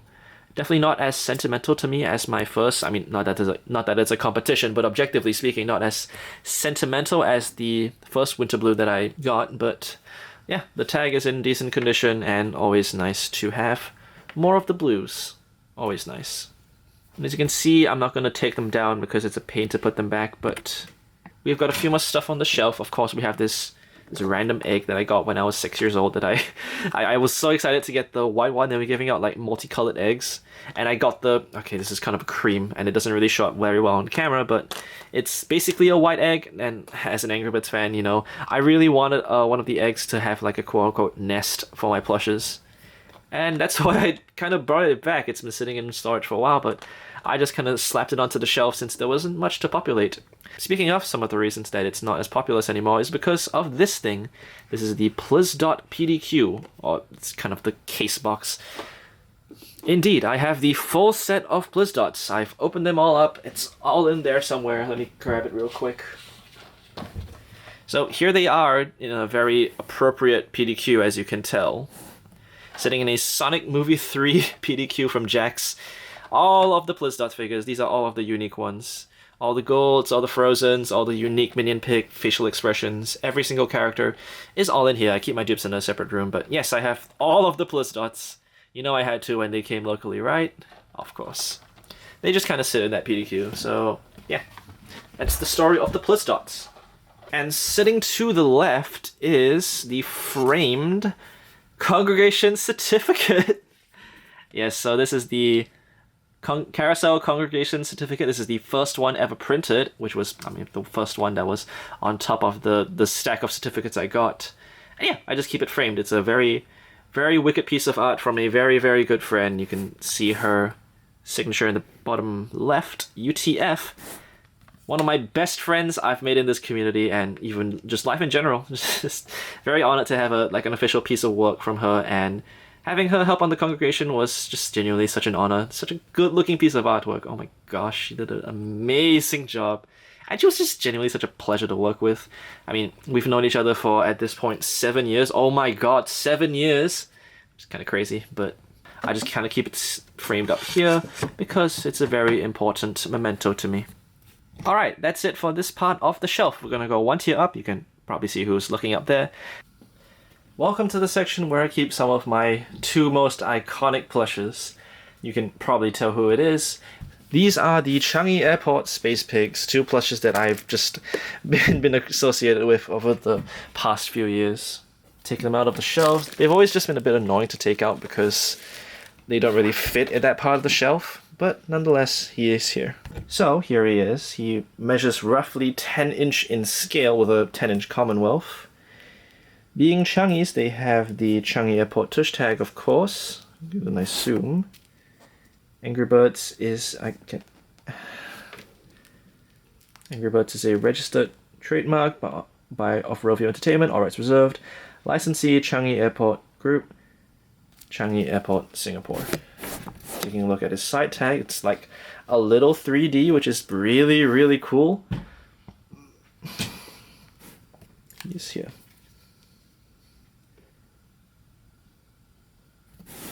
And for those curious... So what is my tale behind Space Pigs? Why is this plush so significant to me? Well, as a kid, even I was quick to point out that there were no pigs in the Angry Birds space set by Commonwealth. Or at least none that were mass-produced by Commonwealth. So figuring out that a promotion was happening like in my home country for a basically unreleased plush, in quotations, but merchandise of a character that didn't get any by the Forefront licensee, is just so incredibly cool. And I missed out on the promotion because I was overseas at the time. truly sad. I remember a few years after that, I was in like a shopping center, and this shopping center had like a kid play area. And there was just a space pig rolling about. It rolled to my feet and I was like, hang on, this is the space pig. I picked it up, I was like, I really want this, but I know I shouldn't take it. I left it behind, of course, having morals. But fast forward to when I was seriously collecting, but fast forward a few years when I actually entered the community, I was so surprised that there was active discussion about this guy. Like, people wanted him. So I made it my mission to try and track down like potential people who would have them. And of course I came across Carousel, which is where I asked my paternal figure to pick this up for me. And it was $2, new in bag. I'm not even kidding. I still distinctly remember the day getting him. It was so surreal to finally own this guy, and being literally the only person in the community who had him at the time. That was such an honor. Fast forward to present day, we have stuff like the Carousel Congregation, where you too can get your hands on a space pig. Shameless plug, I know, but hey, welcome to my channel. Here's my bagged space pig. I picked up both of them because I wanted to keep one sealed in the bag, the other one out of bag so I could actually, physically feel the toy. Now, sadly, this bag is not the best shape, but nonetheless, he is bagged, and that is just so incredibly cool to me. I love the Fat Pig plush, or the Space Pig plush, or the Big Bulk plush. Call it what you like. It's just so incredibly cool. And I do hope that more people can get their hands on Big Bulk eventually. They just look so good with the Angry Birds Space plush. Or if you just want the entire Changi set, that is also a very valid way to collect. These guys are just so incredibly special to me, and I'm so honored to be one of the people who have been associated with it. I know there's other people who have like space pigs, like other collectors, or some people who may even have the 5-inch, a version of the plush that I desperately want. But I like to think that when you think of fat pigs, at least from Changi or CCC, you think of this collection. And I think that in itself is a massive honor. Before we move up and check out all of the stuff that's up there, you can already see a few unique pieces. We're actually going to move to the left and check out what's over there. Welcome to the third of the 4 shelves. We're going to be going through a few more of like the miscellaneous brands that might be here, as well as a few size variants of plushes we've already seen. So I'm actually going to move these two out of the way first so we can take a better look at what's inside. We'll start with this. This is from that classic lot that a lot of my classic plushes came from. Now, sadly, I have no idea why, but this bomb specifically, his tag information is just not able to be seen because his tag is just so withered away for some odd reason. I gave this to my sibling, which is probably why the tush tag is just in horrible condition. But I do know he's from HK86, and he should be from I11 if the lot is telling, so yeah. He's a little funky being from HK86, his eye placement, and for some reason his back is very concave down. No idea why, but hey, what you gonna do? Beneath him are 2 Changi Reds from my childhood. This is one of them. Of course, being a Changi, he has the traditional Changi Sonin label. It's literally the most boring Sonin label in my opinion. It just says Changi Airport, Singapore. Nothing too fascinating or just remarkable. It is another Changi Red. But I have chosen to keep them on display because they're from my childhood, and it's just nice to have things that are very sentimental and significant to me personally. I just think that adds a lot more value and personality to a person's collection. Behind the 2 of them are this Christmas blue. I'm sure some people might recognize it. Longtime viewers of the channel will definitely will. This is specifically the MegCorp import. MegCorp, of course, being the Singapore import of Angry Birds. As a MegCorp import, they're likely from HK86. This is specifically the I11 release of the Christmas Blue. We did get Christmas birds. I distinctly remember there being 8 inches around. This is living proof that HK86 did, of course, make Christmas plushes, but made them with sound chips. MegCorp got imports for sound chip Christmas birds from HK86, and I think that's just really interesting. Of course, this one's very significant to my childhood, so yeah, that's why he's remained on the display for as long as he has. Next to him was this 8-inch Luca. This was found on Carousel for $2, surprisingly. I think I've told the story before. And this one is specifically the Rovio import, of course, from HK98, but specifically the Rovio import from theme parks, or the activity parks, K14 as always. Yeah, the wires in this are just very bent up and beaten up for some reason.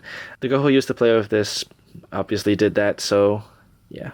But still very mint other than that. And pretty cool to see 8-inch Stella plushes around, especially locally. And Luca is a pretty cool plush, probably one of my more favorite ones in the Stella set. No idea why, definitely no bias towards the color at all. We're going to take a look at this next. What is this? This is the 10-inch Kmart Red, being a HK12 Red. Let's take a nice look at the sewn-in label here. Scribbled out by the person who used to own this, but you can see HK12, H11, and the Kmart tush tag. So yes, being a HK12 Red, he looks just very nice. Compared to the more like oval-shaped HK12 Reds, I think this one looks beautiful. If they translated this to the 5-inch variation, I think that'd just be the perfect red plush. And of course, he actually does have the sound chip. The plastic hoop is there, but yeah. One of my only weird, like, in-between sizes of Kmart that I have in my collection, but a very cool one nonetheless. And before I get to the 2 plushes I removed off the shelf, let's take a look at this. This is a bagged Changi Blue. The bag is a little crumpled, sadly, and this Changi Blue is specifically the variant without the thicker eye embroidery.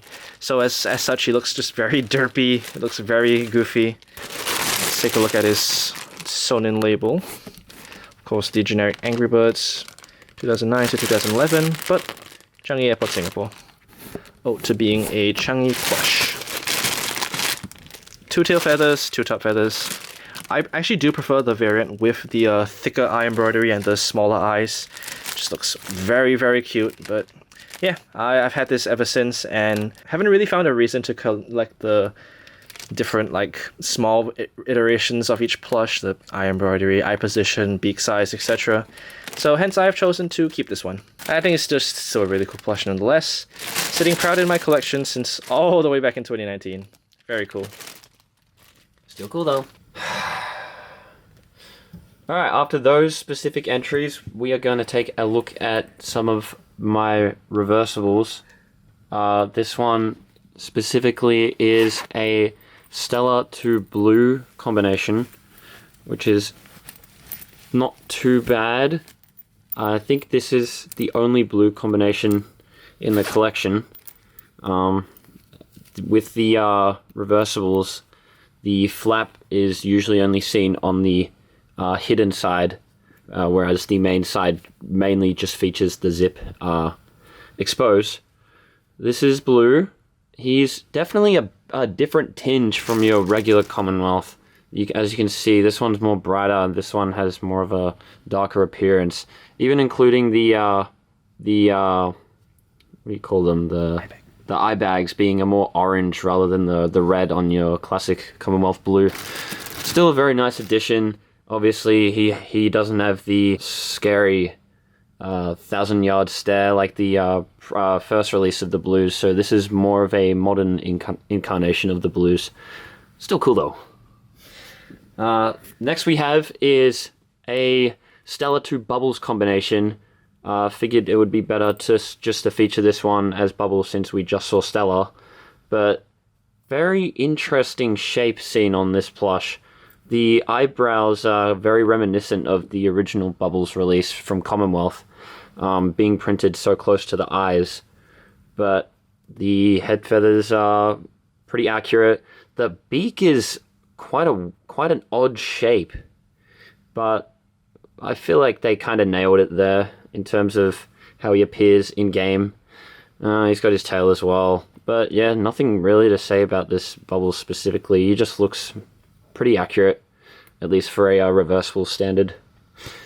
Alright, we're going to get into the golden egg combinations. So these were actually acquired very recently by some guy, I don't even know, but yeah, he just tossed them my way. So yeah, he's pretty cool, I think. I don't know.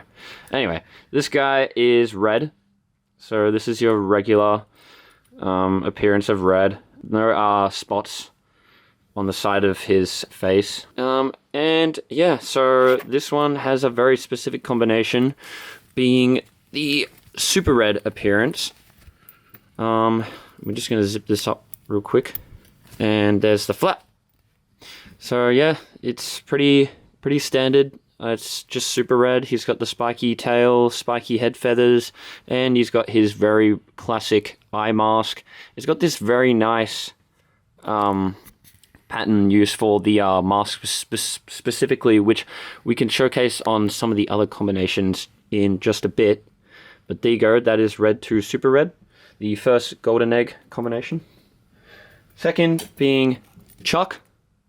So here's what he actually looks like. This is his base form. Not too bad. I just realized this whole time we weren't even looking at the tags, but they are all basically the same. Just the info on the back there. There you go. The washing instructions, and obviously the Angry Birds copyright on the front. Let's reverse this guy. So for most characters in this set, their standard reverse situation is their space counterpart, which is very cool to see. This one is honestly not a bad iteration of Laser Chuck. The color is, I would say, on par with the Commonwealth appearance. The eyebrows are brown-ish for some reason. The laser mask definitely could have used some improvements. But the thing I like to talk about here is the fabric used for his cape here, it being like a shiny material, kind of similar to the Commonwealth one, but with this specific fabric pattern. But yeah, it's pretty nice.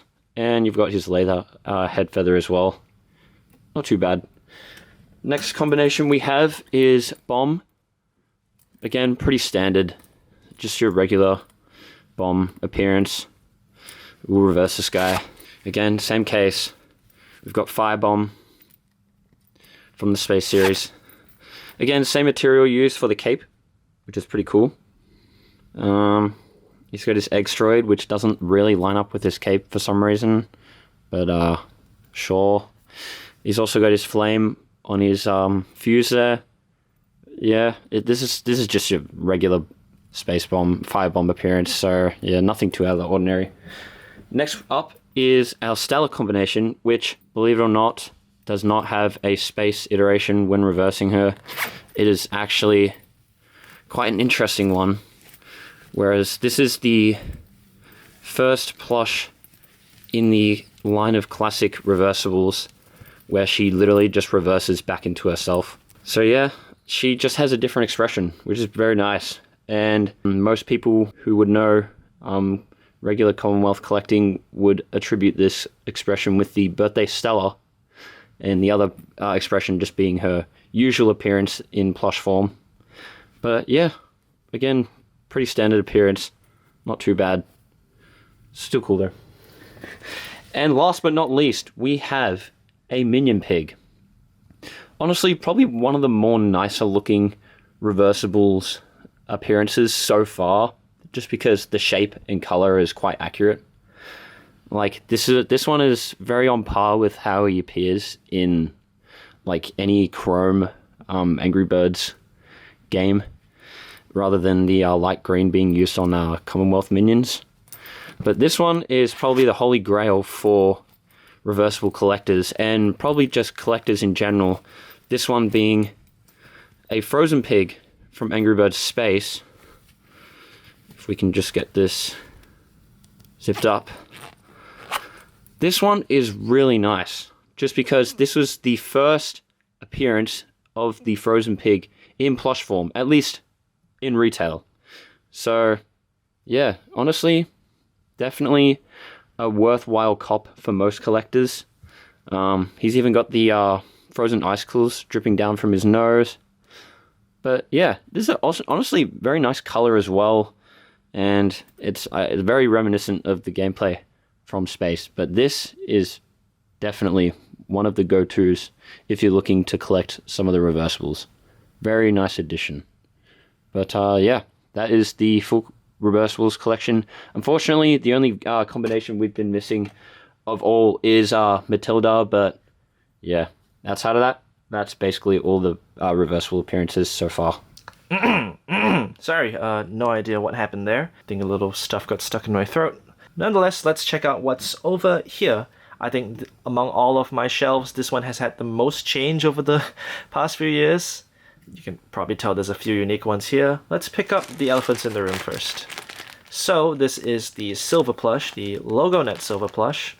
A pretty awesome plush in its own regard. It is kind of like the Fat Pig plush where it was technically a region exclusive, technically, or just having very limited distribution. And this one I believe originates from the Angry Birds Activity Park in Johor Bahru. A fellow collector who hails from Australia was like selling a bunch of these in the past and just so happened to get my hands on one through a longtime friend of the channel, Lockie Plush. I haven't seen him in generations and I just really hope to see him again sometime. It's been so long since I've met him in person. Just been so incredibly long. But yeah, he gifted me with these and I'm just so incredibly grateful for them.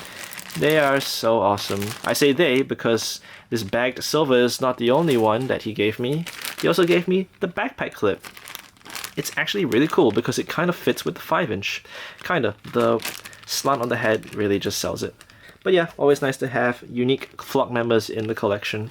Just so incredibly cool. Wish Commonwealth made a silver plush. On the topic of that Australian person, we also have stuff that I got from him. Sadly, the glue has withered away with time, but this is the backpack clip LogoNet Red. Very, very cool. We got that LogoNet Red alongside 2 plushes. We're going to take a look at them now. Here's the LogoNet backpack clip Minion Pig, as well as the LogoNet Toons King Pig. Basically the Commonwealth sample if it looked very wonky and derpy. Still just a very cool plush. Now going back to the topic of Lockie, he actually also gifted me with this LogoNet Red. It's a very cool plush in his own regard. I know some people don't like how he looks, and that's fair. But I think he is just really cool in his own regards. These two specifically were found on Lazada, which is like basically a Shopee or an eBay or a carousel if you're familiar, where people just sell goods. Here's the Stella, who looks leagues better than the Red in my opinion. She's actually got a really nice hang tag that is reminiscent of the Commonwealth, and it even has a hashtag #AngryBirdsStella. Pretty awesome, pretty cool. Now I'm not going to pull them down, but this is where I've chosen to keep these 6 McDonald's plushes. They just kind of reside there because I don't really have the space upstairs for them anymore.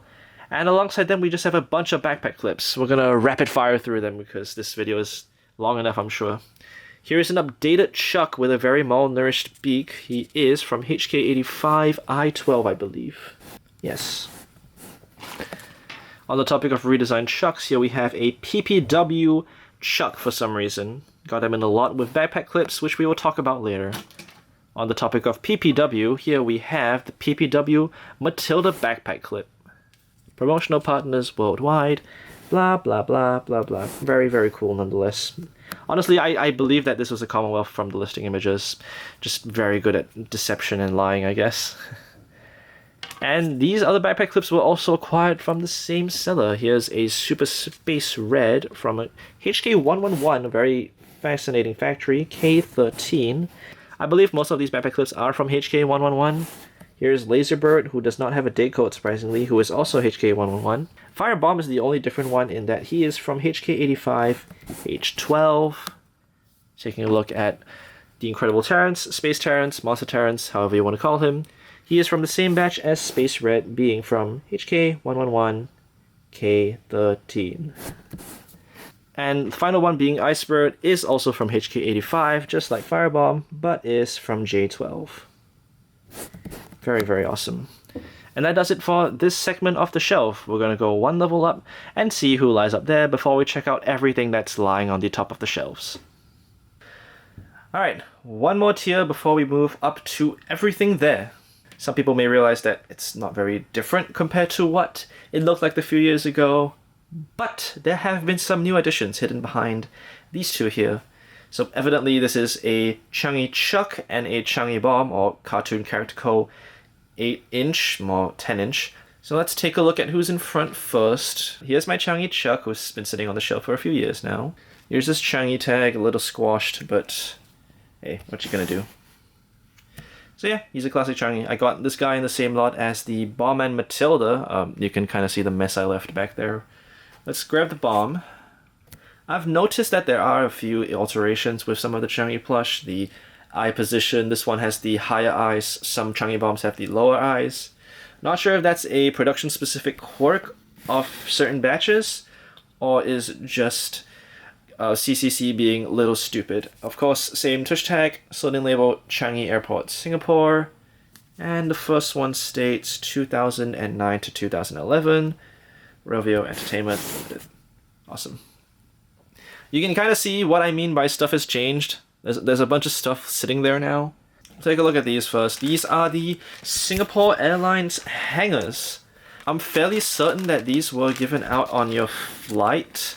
One of the years that Singapore Airlines, which is Singapore's literal airline, go figure, did like kid pack promotions for Angry Birds. So if you had a kid on your flight, you had the option to opt for what we'll look at later. Here are the blues. I can actually show you how the clip works for this one. You just kind of have to separate it by pulling this part apart. They are, for some reason, pretty rare to come by. I have no idea why. That's the reason I only have 3 of them. I believe I'm only missing the Hal. I'm pretty sure. Here is Chuck. He is very happy. And he is sealed. He is sealed in this plastic bag. I got this one and the red from Shopee specifically because it's actually kinda hard to find these locally for some odd reason. I don't know why. It's always fun to see Singapore exclusive merchandise and picking them up on Carousel. Here is Changi Matilda. She has a very interesting underbelly, a very beige underbelly. She looks pretty good. I think of the classic Changi set, she is probably one of the more solid ones. Of course, that onus, that throne I'd say goes to the thick embroidery, smaller eyes, blues, but whatever. Changi Airport, Singapore. Just a Changi Matilda. Same lot as the Chuck and Bum. Sitting all the way in the back, in his crushing, suffocating plastic bag, is the Changi Minion Pig. I have nothing to say about this one. I saw the really crusty one on the Carousel congregation. Is that what you wanted to hear? I have no idea, but that is just some trivia. He has the sounding label. I mean, he is literally sealed in a plastic bag, so... Changi Airport, Singapore. This was my second last acquisition from the Changi set. The Changi Blue was the last one that I needed for some reason.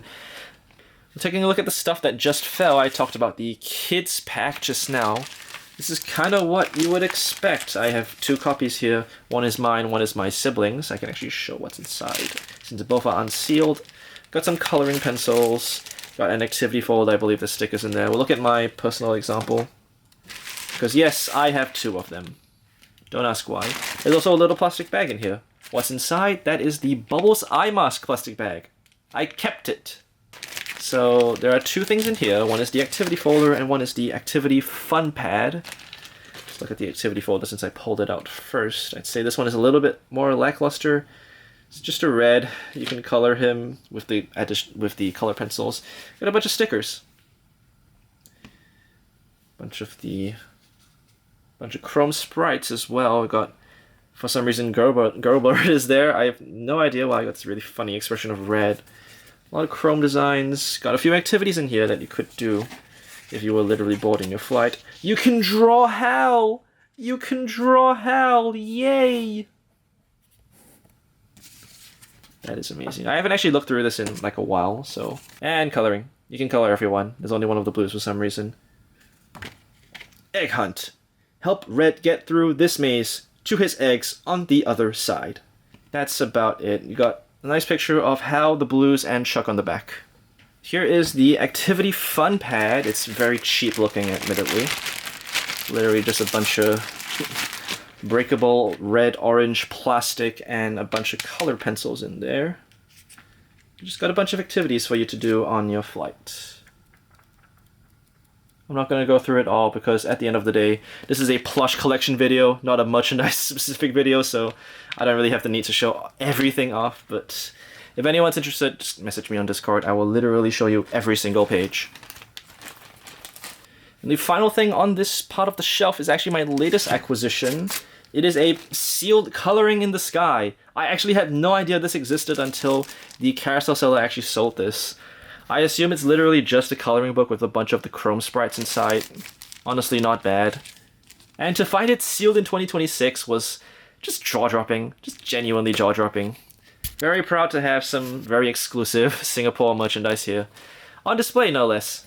Alright, we've cleared the 2 shelves. We're gonna go up and check out all that's up there. You can kind of tell what is up there already. Let's go. Let's see what is on the top of the middle shelves before we move on to the all-new, brand-new big shelf.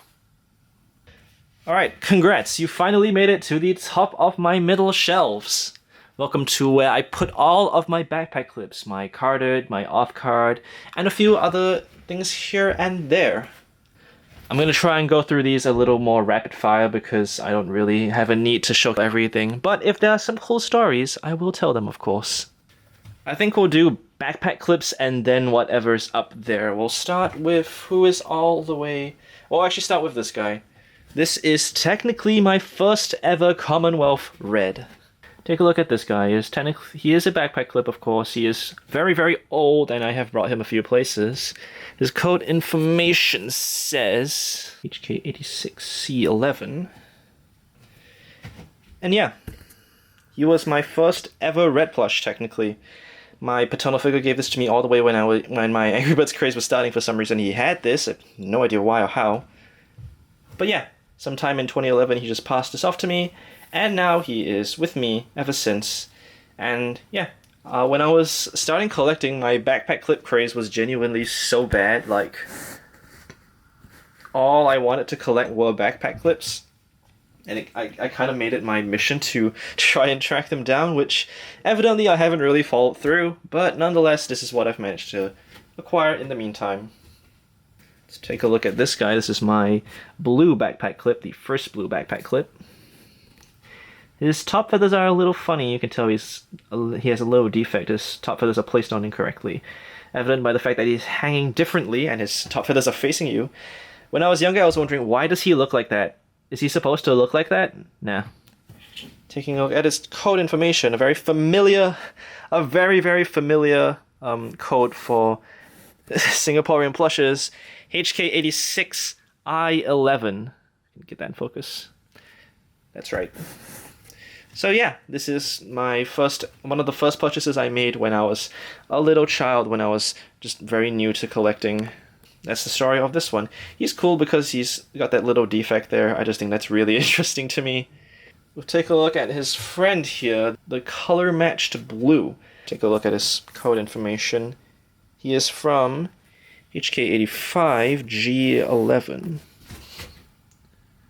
Get in focus. HK85G11. My paternal figure got this on a business trip back from America alongside 2 more plushes, which are the Chuck backpack clip, as well as the Bomb backpack clip. Take a look at their code information real quick.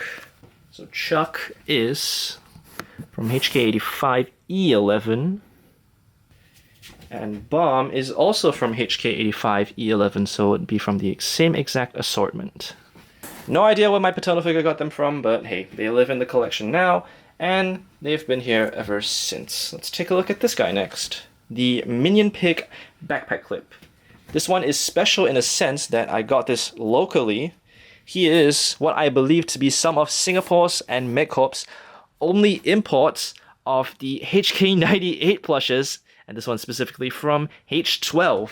Singapore got barely any HK98 plushes to my knowledge. That this backpack clip assortment was one of the only examples of HK98 plushes that I've seen locally. Everything is either HK12 or HK86. So to have HK98 locally is just very heartwarming, considering I just really do like HK98 as a factory.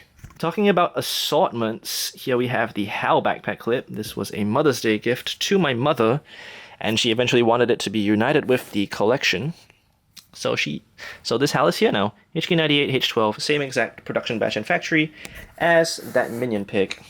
These two were purchased from a Gifts Greetings. This one was in 2018, so alongside the Minion Pig backpack clip. And to my memory, the other backpack clips that I saw, at least, in that shop were Bomb and King Pig, besides the HAL and the Minion Pig. I would like to know what other backpack clips were sold, because I know they are running amok locally, and I just really, really need someone on Carousel to list their Commonwealth plushes so I can finally track down like what factory, what production code they MedCorp imported. And yeah, this was my first ever Hal backpack clip, and he is one that I treasure dearly. He is great. He has a great story, and he is a great plushie.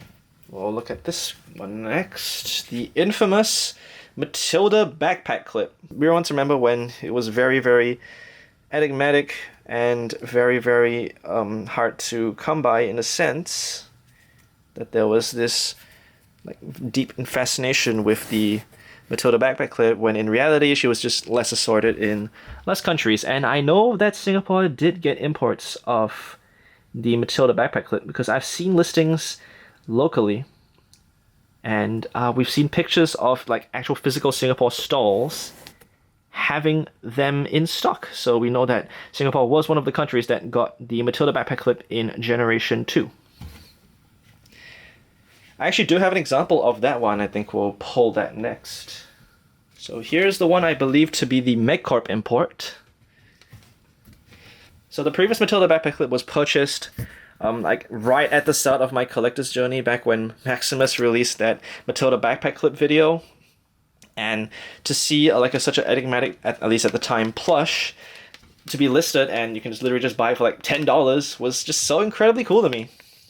Now, taking a look at this one specifically, this is the MedCorp import. You can tell because look at the code information. If I can get my camera to focus. HK86I11. I am never escaping HK86. Not that it's a bad thing, it's just very funny to see that so many HK86 plushes have been running around on Singapore. We'll take a look at the neighbor to my Matilda backpack clip real quick. Here is one I purchased on eBay back in 2022 or 1, I believe. It should be 2021. This is the carded 4th gen Matilda backpack clip. And this one specifically is the Universal Trends import. Taking a look at the coded information of my HK85 K12.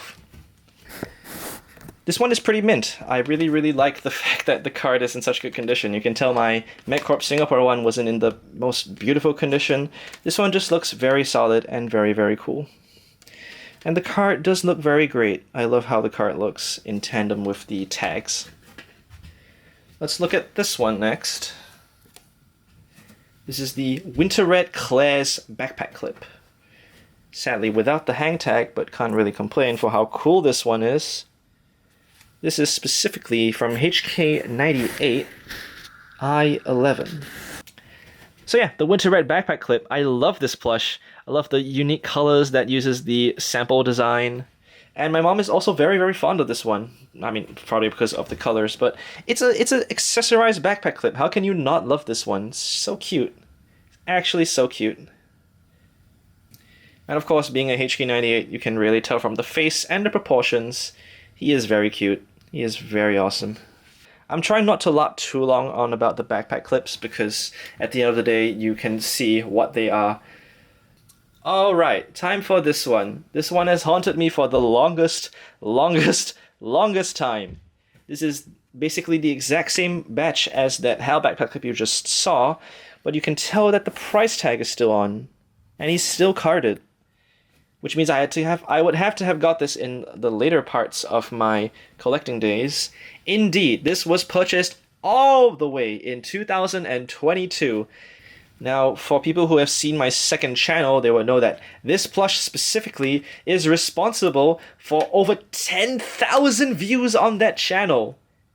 10,000 people watched a 1-minute video of me crappily recording in a gifts greetings. And yes, being from that same production batch, he is from HK98H12. He is very awesome and very cool and just a very genuine joy to have in my collection. Still very mint and it's literally just perfect condition. Gifts Greetings did a great job of preserving him for over, oh my gosh, 10 years! Jesus! And yeah, he sits very proudly on my shelf. He is a great plush. And actually, as a matter of fact, that video that I recorded was actually technically clickbait because there is still a Jumbo Chuck and a Jumbo Movie Mighty sitting in that store with no one wanting to buy them. I just don't have 1, the room, and 2, the demand for people to actually want the movie plushes. I would be more than happy to sell that movie Mighty to a deserving collector, but no one really wants the Jumbo movie Mighty for some odd reason, even though he's literally perfect condition, except for the faded tags, but what you gonna do? Okay, let's look at the last of the 2019 backpack clips. This is a Angry Birds Stella backpack clip without the sewn and label tush tag, so no coded information for me to zoom in on. This was purchased in the same lot as the 8-inch Luca, and she's in pretty good condition actually. She is in pretty good condition. So the entire lot was $2. Very worth it for what plushes came in it, honestly. And yeah, supposedly a Rovio import, considering that the 8-inch Luca we saw down there was also a Rovio import. So yeah. That is the story of this. She popped up on Carousel, I got excited, and now she has been with me since 2019. My memory serves me correct, it was around July of 2019. I think let's clear the carded backpack clips first. So, this is a king pig. What appears to be a regular king pig, right? Well, this happens to be that infamous rogue assortment of backpack clips in Gen 4 using the Gen 2 card back. Take a look at the sewn in label real quick while I talk about it. This was purchased in Carousel back in 2025 at the height of the Carousel collecting days. Just going out around town, trying to find all of these Angry Birds. I'm buying these Angry Birds. I want them. The collectors, they really want them. And that is the story behind this king pig. He was on Carousel for over 11 years, so the fact that the seller hadn't thrown them away or anything is just genuinely baffling. And yeah, I talked with the seller asking about where he bought them from, and he mentioned the West Coast of America. So the fact that 1, someone went to the West Coast of America, 2, at the perfect time for this assortment to be sold, 3, brought it back to Singapore, 4, held on to it for over 11 years, and 5, managed to dig it out for me to buy it in 2025. The stars really aligned to get this backpack clip, and it's just very cool to have and very cool to see. Next up, we have some recent acquisitions. We'll take a look at this one first. The Rovio Import Stella. Now this one specifically, the Rovio Import, owed to its 2 sewn-in labels. Let's get a good zoom there. HK85 I12 from Rovio. So yeah, was looking for a Stella backpack clip for the longest time. Finally managed to track one down on Goofish of all places. And yeah, I just bought that entire lot, and now I have this backpack clip alongside the infamous Bubbles backpack clip. I did not think I'd be owning this guy, but I guess I am now. Taking a look at his code information, he is from HK85, very faded J12, but you can kind of see it. So yeah, back in 2019, this was kind of the grail of backpack clips. I remember finding out about this guy through Maximus Overdrive, and he is just such a cutie. He is so cute. Oh my gosh. They did a really good job with Bubbles. And yeah, having a technically flux size accurate Bubbles was just very nice to have, and very rewarding to finally track this guy down after many years. We'll take a look at this guy next. This is the Backpack Clip Blue. He is obtained as recent as 2025. He is from HK12A12. So yes, nice to have the carded blue backpack clip, isn't it? Very nice to see. I really wanted to track down like at least the blue backpack clip on the card, because we have the jewel backpack clip on the card since 2021. This one is from HK98 as opposed to HK12, and she is from E12. Probably a Kmart ode to the barcode tush tag. So yeah, I really wanted to collect these two together so that Jewel could have, you know, blue to sit alongside on the collection. And just very happy that I managed to track one down for a decent price for how rare the carded real backpack clips can be. Sometimes they're not like outlandishly rare, but they're still very cool to see and always a pleasure to pick up. Just very solid plushes all around. Looking at the friends who fell, we'll do these two at the same time. the Luke and Han Solo backpack clips. These were obtained at the same business trip that my paternal figure went on, and they have been with me ever since. Luke specifically is from HK85 I-12, and Han Solo is from HK85 H-12. So yeah, these two helped that backpack clip addiction that I had back in when I was starting collecting. This is very, very nice plushes, and I love the size. I always will love 5-inch, but backpack clips will always hold a special place in my heart for how much they help to kickstart everything here. Okay, we're reaching some of the more niche and rarer backpack clips. If that Bubbles and Stella was not rare enough for you, these guys will be. First, let's take a look at this. This is the Girlbird backpack clip, the, of course, Gen 3 Girlbird backpack clip from HK98. Get a good zoom there. She is from HK98, supposedly Kmart, and from E12. I've been looking for the Valentine's backpack clips for a while now, still really want one on the card, but can't really complain at the end of the day. They're still very cool. This was purchased in the same goofish listing as the Stella and the Bubbles. So yeah, that was just genuinely a monumental goofish listing because of one more plush we will also look at next. Nonetheless, that is Girlbird. I believe they're staring right at you. Let's get the oldie one out of the way first. This is the Obi-Wan Kenobi backpack clip. This guy was found all the way in Canada, and he was cheaper to ship directly to Singapore than through my package forwarder. Now, I believe that the fat soldering label has been snipped off, so that is kind of proof that he is from Canada. You can kind of see the residue there. Which means I can't really trace the date code on this guy, but he is from HK85.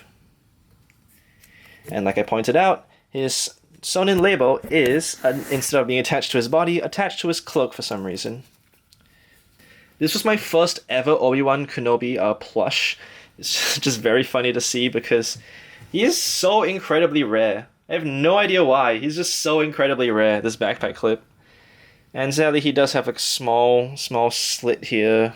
The poor thing. Very unfortunate, sadly, but still cool though. He is very cool and a very, very beautiful addition to the collection. He's been here since 2021, I believe, or 2022. One of the 2 years. And possibly the best Star Wars backpack clip, the Pilot Luke backpack clip. This one specifically is from Chile. You can see HK111, G13.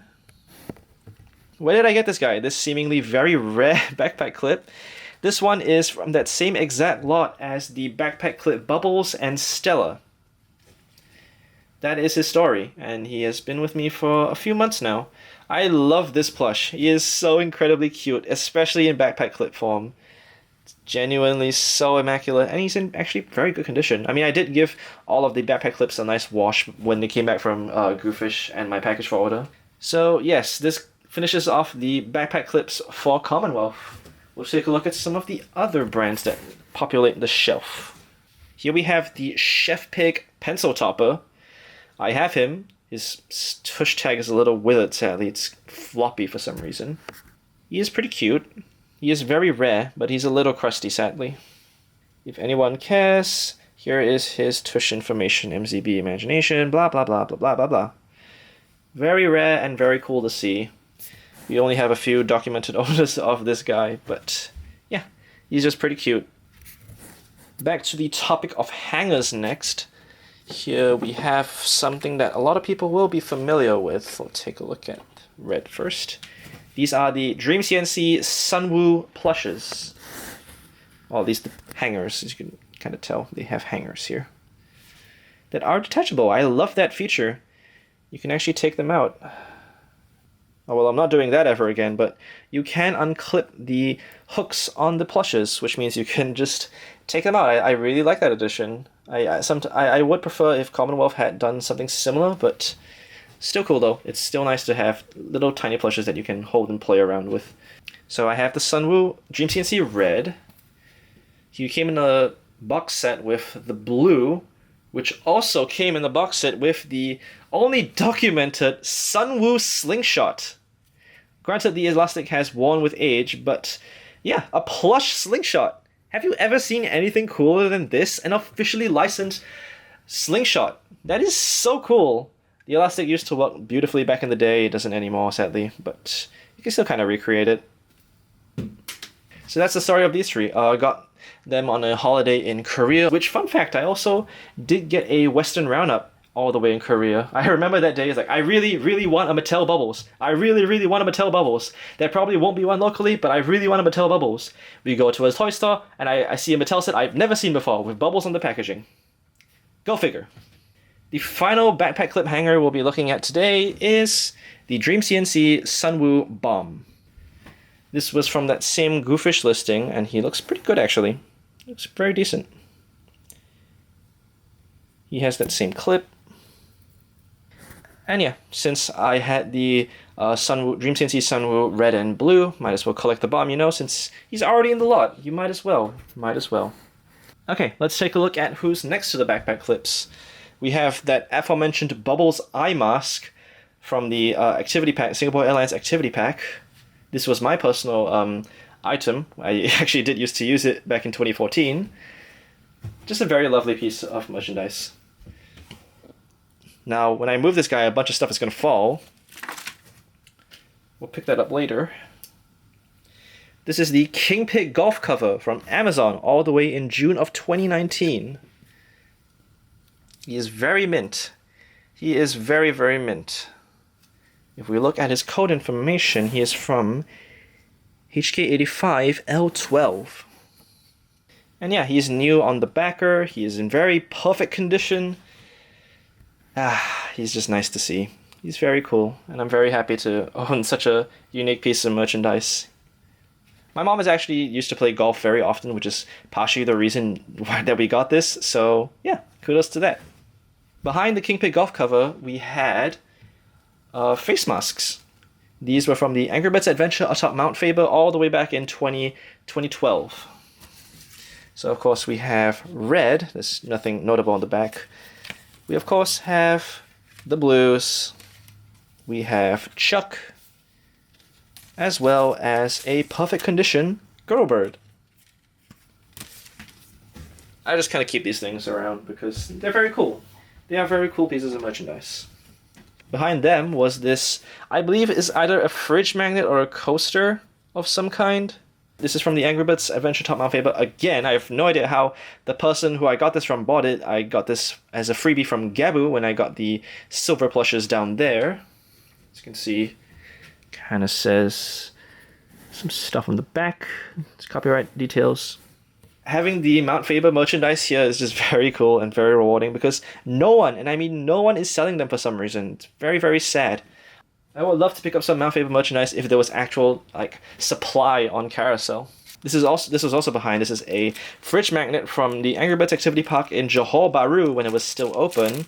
Got a very funny looking render of Chuck here. He looks very funny.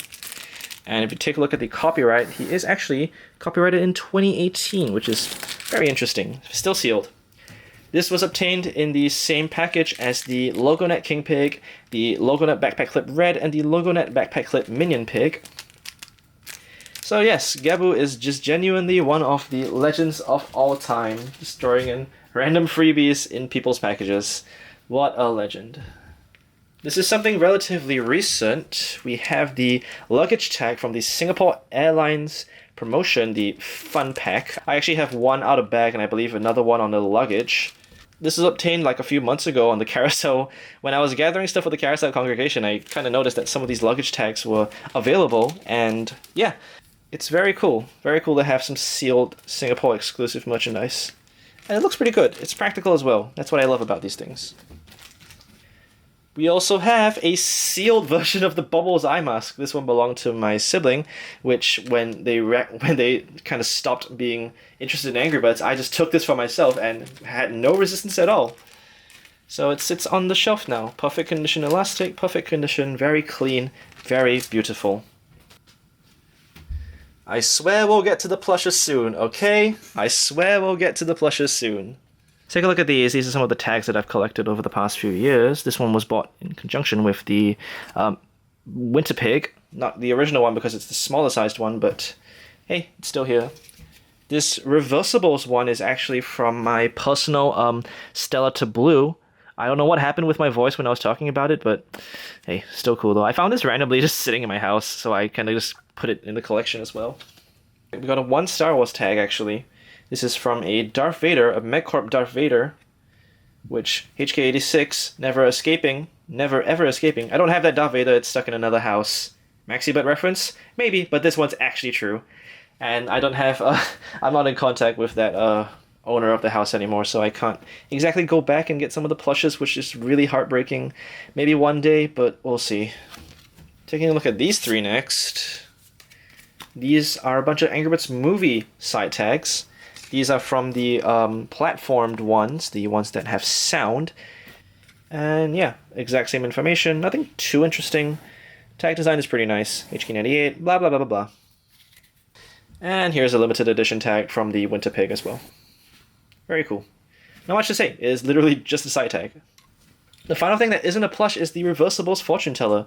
It has definitely seen some better days, but it is still a wicked piece of merchandise considering how decently hard to come by it is. Very nice. I love this thing. I can finally talk about this one. My camera has been trying to focus on him for the longest time. The Mighty Mojo Mighty Eagle. He's got the side tag. He is very nice. I love this guy. He is so unique. He is so well stuffed. His pile feels amazing. He is, of course, being from Mighty Mojo, HK98J22. He's in perfect condition. Can he really complain? He's a great plush. So happy that such a unique and very nice plush can be brought back for the modern day, and hopefully that trend can continue one day. Let's take a look at the stuff behind them. As you can see over here, we have the copy of Hatching a Universe and my childhood example of the official guide, which is 2 very good books. Literally the 2 Angry Birds Bibles is sitting right there. Let's take a look at who's sitting on top of the box sets. We have my Rovio Import 8-inch Terrence. Take a look at him. He is, of course, HK12 F11. Let's get a good zoom on that. HK12 F11.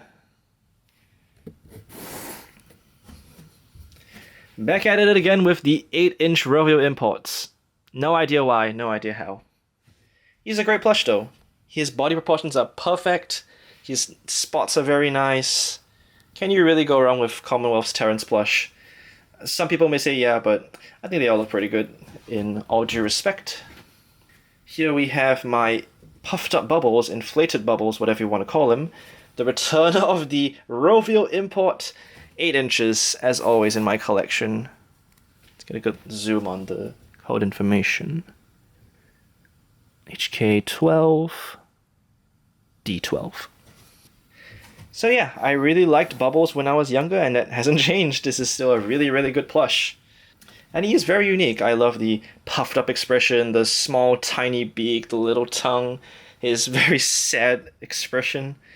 It's a good plush. It's an amazing plush. I'm so happy that Commonwealth chose to do 2 examples of the Bubbles plush. Just genuinely so cool. So cool. I love these 2. These 2 are the quote-unquote guardians of the box sets, which we'll take a look at now, actually. They're just childhood examples that have stood the test of time and have remained in the collection ever since. So, how do I explain this? This is the Mattel Carrying Case and Game Mat. This one is specifically obtained from Shopee Taiwan. Very recent acquisition. It is in sealed condition. You can actually still see the import tag on the bottom there, as well as there's a price tag on the bottom left of the front. There's a little dent here, sadly, but it's in perfect condition. I really, really wanted to open it, but I can't now, so it kind of just sits here. Very sad and depressing. But rest assured there's stuff inside. We can finally talk about the box sets. We're gonna go... Let's go from right to left. We'll start with the Angry Birds Book and Toy gift set. This was $5 on Carousel. Very funny. Beautiful condition. Perfect condition. Cannot go wrong with this one. So incredibly cool. Of course, Puffin books on the bottom. I have no idea why there were like a few listings of this on Carousel of all places. Really? Carousel? We didn't get this locally. Really weird to see, but perfect condition box. And it's just genuinely so cool that a region locked piece of merchandise was found locally. So interesting and so very cool. We'll look at the one of the more enigmatic box sets. Here we have the Plush 3-pack. I remember when this thing showed up in school, I was walking up some stairs and I freaked out because this was $40 for a decently rare 3-pack. Like, so cool. Of course, we can take a look at the back here, HK86 and H11. You can kind of see that there on that little sticker. One of the bigger mysteries back in 2019, the existence of this thing. As always, beautiful artwork, so cool. This box art is just genuinely beautiful. It's got this random sticker here from the seller, no idea why that's there, but yeah, having this all the way from America in Singapore, it's so incredibly cool. You gotta take your chances when you can get them, right? Gotta take your chances when you can get them. Let's talk about the 4-packs, starting out with this one. As you can see, the book just fell. This is the character plush 4-pack, the 4th gen one, of course. Take a look at the back. You can see, of course, imported by Character Options. UN Plush Studios, UTF reference. Foster, whatever, all of the UK fans. It's genuinely funny. Yeah, so it's got the updated designs of the Blues and Chuck, of course, with the Minion Pig. And something I don't see talked about as often, the plastic hoops are black. Pretty cool. Very awesome. Unique as well. I love the art on this one, so I love the color scheme. Everything about Gen 4 is just very, very unique. You don't see it very often sometimes, at least locally, but when you do, it is a treat. Let's take a look at the Gen 2 Plush 4-pack next. This one was obtained on eBay back in 2019, July of 2019, I believe. This was about $60 to my recollection. So not bad, considering it's in very, very desirable condition. Beautiful HK12. Let's get a good zoom on that. HK12. And yeah, you can see it was originally $26.95 for 4 4-inch plushes. But this one has the US exclusive King Pig. Very awesome. I love the plush packs. They are very awesome. The plush packs are just genuinely some of my favorite merchandise. You get a really good looking box and you get some nice plushes. This is the Gen 3 one, which is the different assortment that, as opposed to the Gen 2 one with the Minion Pig, Matilda, Red, and Bomb. And yeah, this one was supposedly sold at Macy's. Oh, to that. And it is also from HK12, the Gen 3 Plush 4-pack. In my opinion, not as good looking, but still a really, really solid one. It's got all of the characters down here. You got the red up there. Just all around, very, very good. You can't really go wrong with the plush packs. They look very, very good. One last thing before we end, we have this little keychain that my mom got me. It was literally like 4 months ago. Very cool. Got a nice treble clef, got my username on there with an Engelbert red. This is a bootleg, found randomly in Malaysia. Don't ask, it's very cool. And with that, we finished the middle shelves. Finally, now we can move on to what we've mostly all been waiting for, the all-new second shelf. Let us cut to that. Moving on to my second of 2 shelves. Here we have a brand new addition to the collection.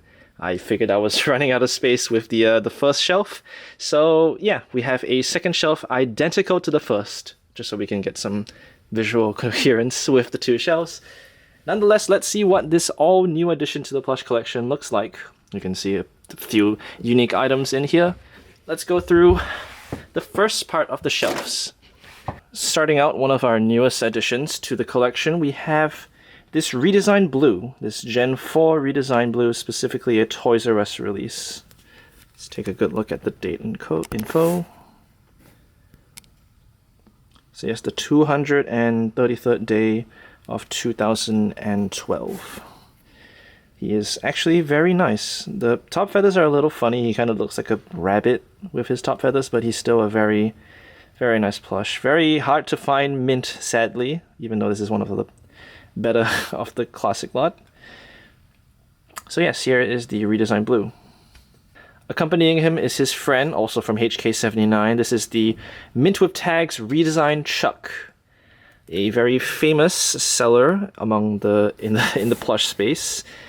Soup to Nuts, if anyone's aware of them, actually did have a lot of 2 of these after somehow having so much Toys R Us stock after all of these years. And I mean, we had to pounce on that, right? Finding these Mint with Tags is basically impossible. So yes, the HK79 Chuck. Unfortunately, his eyes are yellowing, as a lot of HK79 plushes tend to do, sadly. But he is nonetheless here, and he is very cool. Yeah. And if you're wondering, Blue's sound chip also doesn't work. Sad. Following those 2, we also have technically another variant, but I guess I have this now. It is the Dark Fur Red.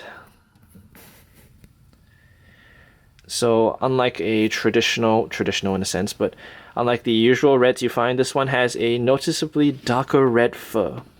Here's the HK12 red we looked at earlier for comparison. You can tell that it's just very, very darker. And he is, of course, a true Gen 1.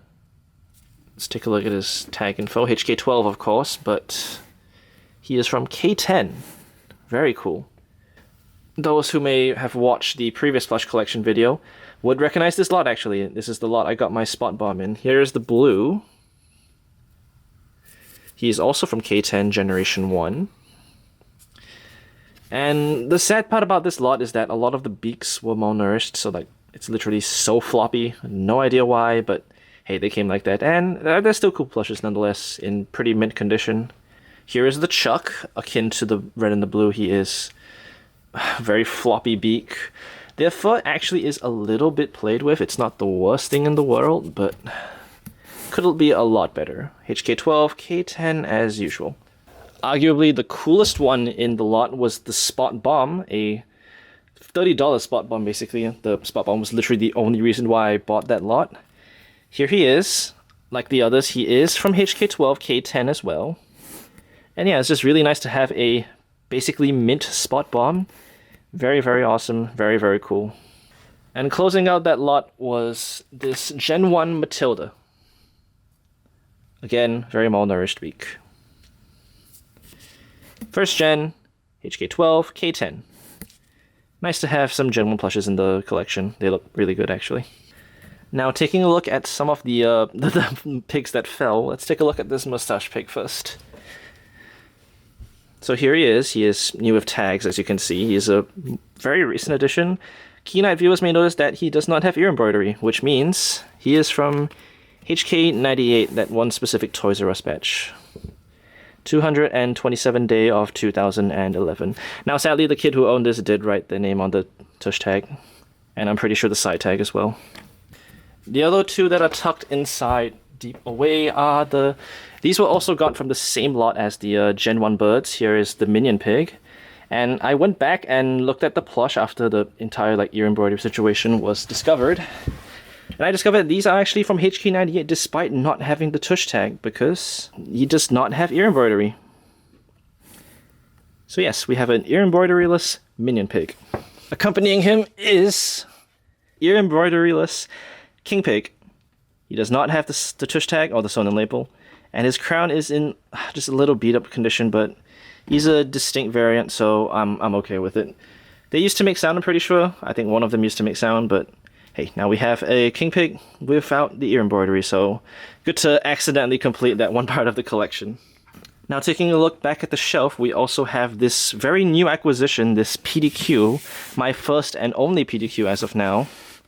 This is a PDQ specifically from the United Kingdom, the Character Options PDQ. I'm gonna take the birds out. We'll have a look at them eventually. So here is the PDQ. It's a very unique PDQ. The seller actually taped this back together because it technically was falling apart. If you look at the bottom, it does actually have the character import description down there. And of course, Commonwealth is down there as well. And these 6 plushes came with it. So of course you have the generic HK12 red. Let's look at the tag information. HK12. All of this entire batch is from HK12. I won't go too in depth to it because I'm sure you've seen this same these same plushes for God knows how long. Here are the blues. Of course, all of these sound chips are dead, sadly. Here is the Chuck.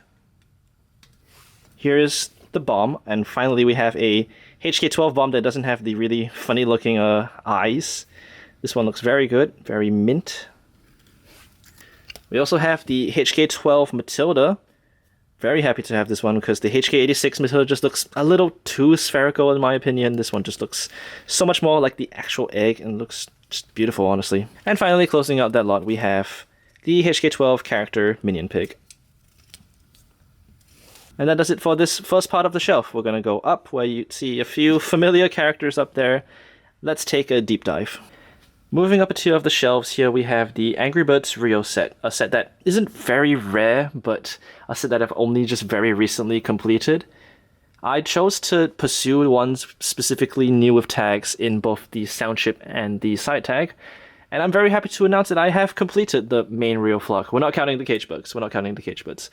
But yeah, this set has just been a little bit of a pain to collect new with tags recently. A lot of the prices have shot up and a lot of the available sellers just didn't have the plushes that we were looking for. But nonetheless, we have managed to collect all of them. All of them are mint with tags and just look very nice together. Never realized how good the Rio set looked until now. So let's take a look at the Rio birds. Starting out, here we have the main protagonist, Blue. See, he's looking very nice, very sharp. Now this Blue is mint, like perfectly mint somehow, one way or another. And he actually is a Toys R Us import. If you check his sewn-in label or tush tag, you would see that he was made, if my camera would focus, on the 301st day of 2011. That is very interesting, and it is very cool. Now looking at his partner in crime, Jewel.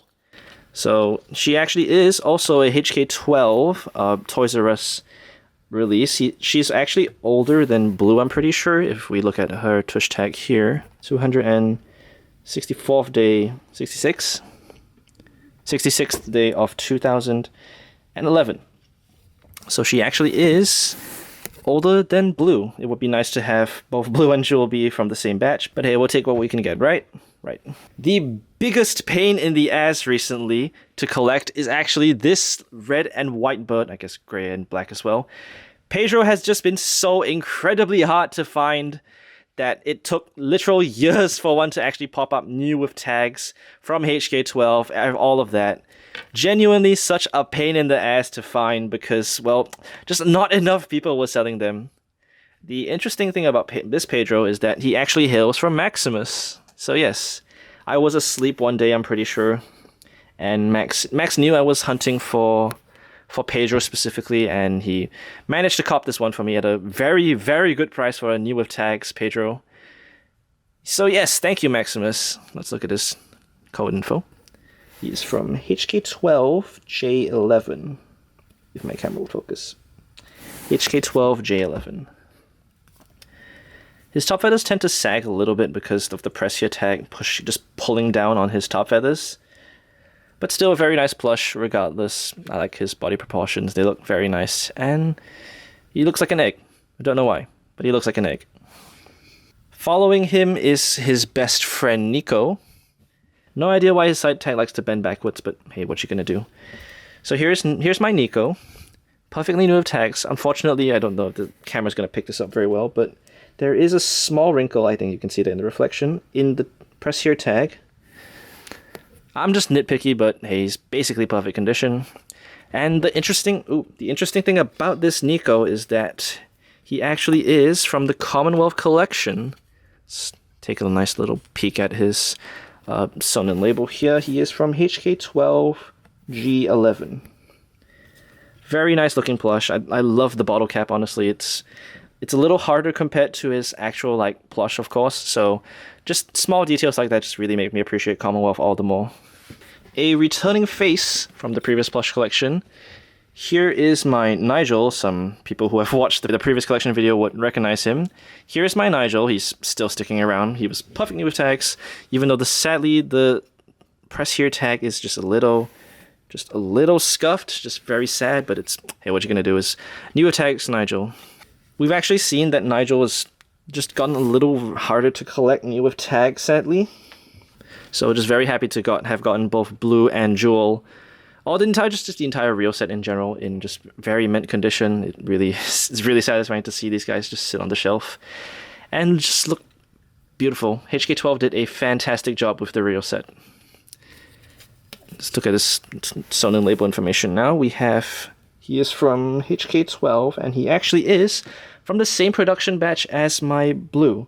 He was created on the 301st day of 2011. He's a great plush. He was a little dirty when I got him, but he looks great now. And yeah, just very happy to finally complete the Rio set, perfectly mint with tags. We're going to go to the right first in this case, for one simple exception, that being this is where my marble set sits.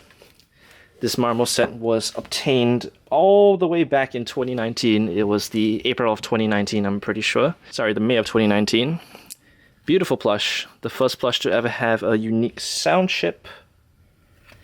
Sadly, the sound chip has died since 2019, unfortunately.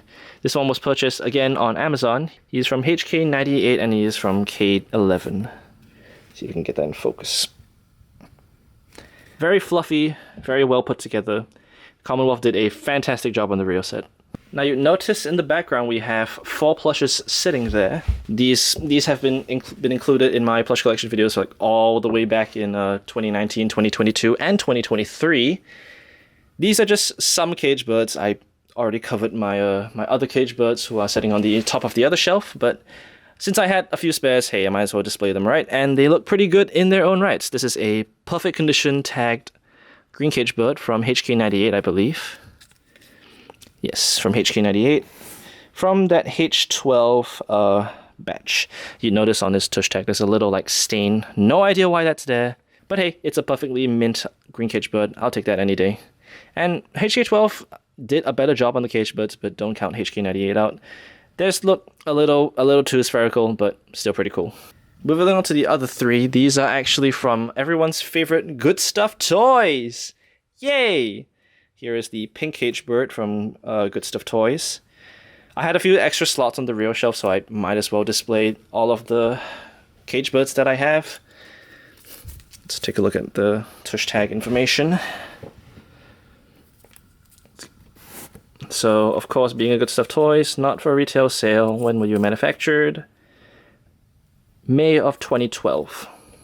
Accompanying that pink cage bird is this green cage bird. Some people may recognize these from the same lot as my first ever yellow caged bird. They still sit in my collection. I have no plans to sell them at all since they're just very sentimental. Being at the start of my collecting journey, this one is from May of 2012. And honestly, for Good Stuff, they don't look too bad. I mean, a few things can be changed here and there, but it could be worse. It could be a lot worse. And the final one on this shelf is the very elusive, very weird. This is like the 6.5-inch yellow cage bird. He's bigger than usual. Let me get the HK98 one just for scale. He is bigger than usual for some reason. Size variant like Good Stuff cage birds haven't shown up in a while. Specifically, the yellow one is just really cool to see since I really just like the cage birds in general, and having such a unique piece is very cool. As you can see, made in April of 2012. Now, sadly, this one has a little bit of a pen mark on the eye for some reason, and it was a little dirty here. I had to give him a nice bath to fix that, but he looks great now. I'll try and see if I can scrub that pen ink out eventually, but in all due respect, very cool plush. Nice to see size variants of the Good Stuff cage birds. Moving up from the Rio shelf, you can see that finally, after a good 7 years of collecting, we finally have managed to complete the Star Wars set. I just really didn't have a need to collect the Star Wars set back in the day. Granted, I do regret that decision now. But nonetheless, here's what we've managed to accrue over the past 1 year of collecting.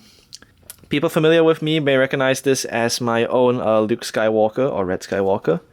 Nothing has changed. He's still been here since my childhood, since all the way back in 2012. He is here, and he is from HK86. Let's get a good zoom into that tag info. So yes, HK86.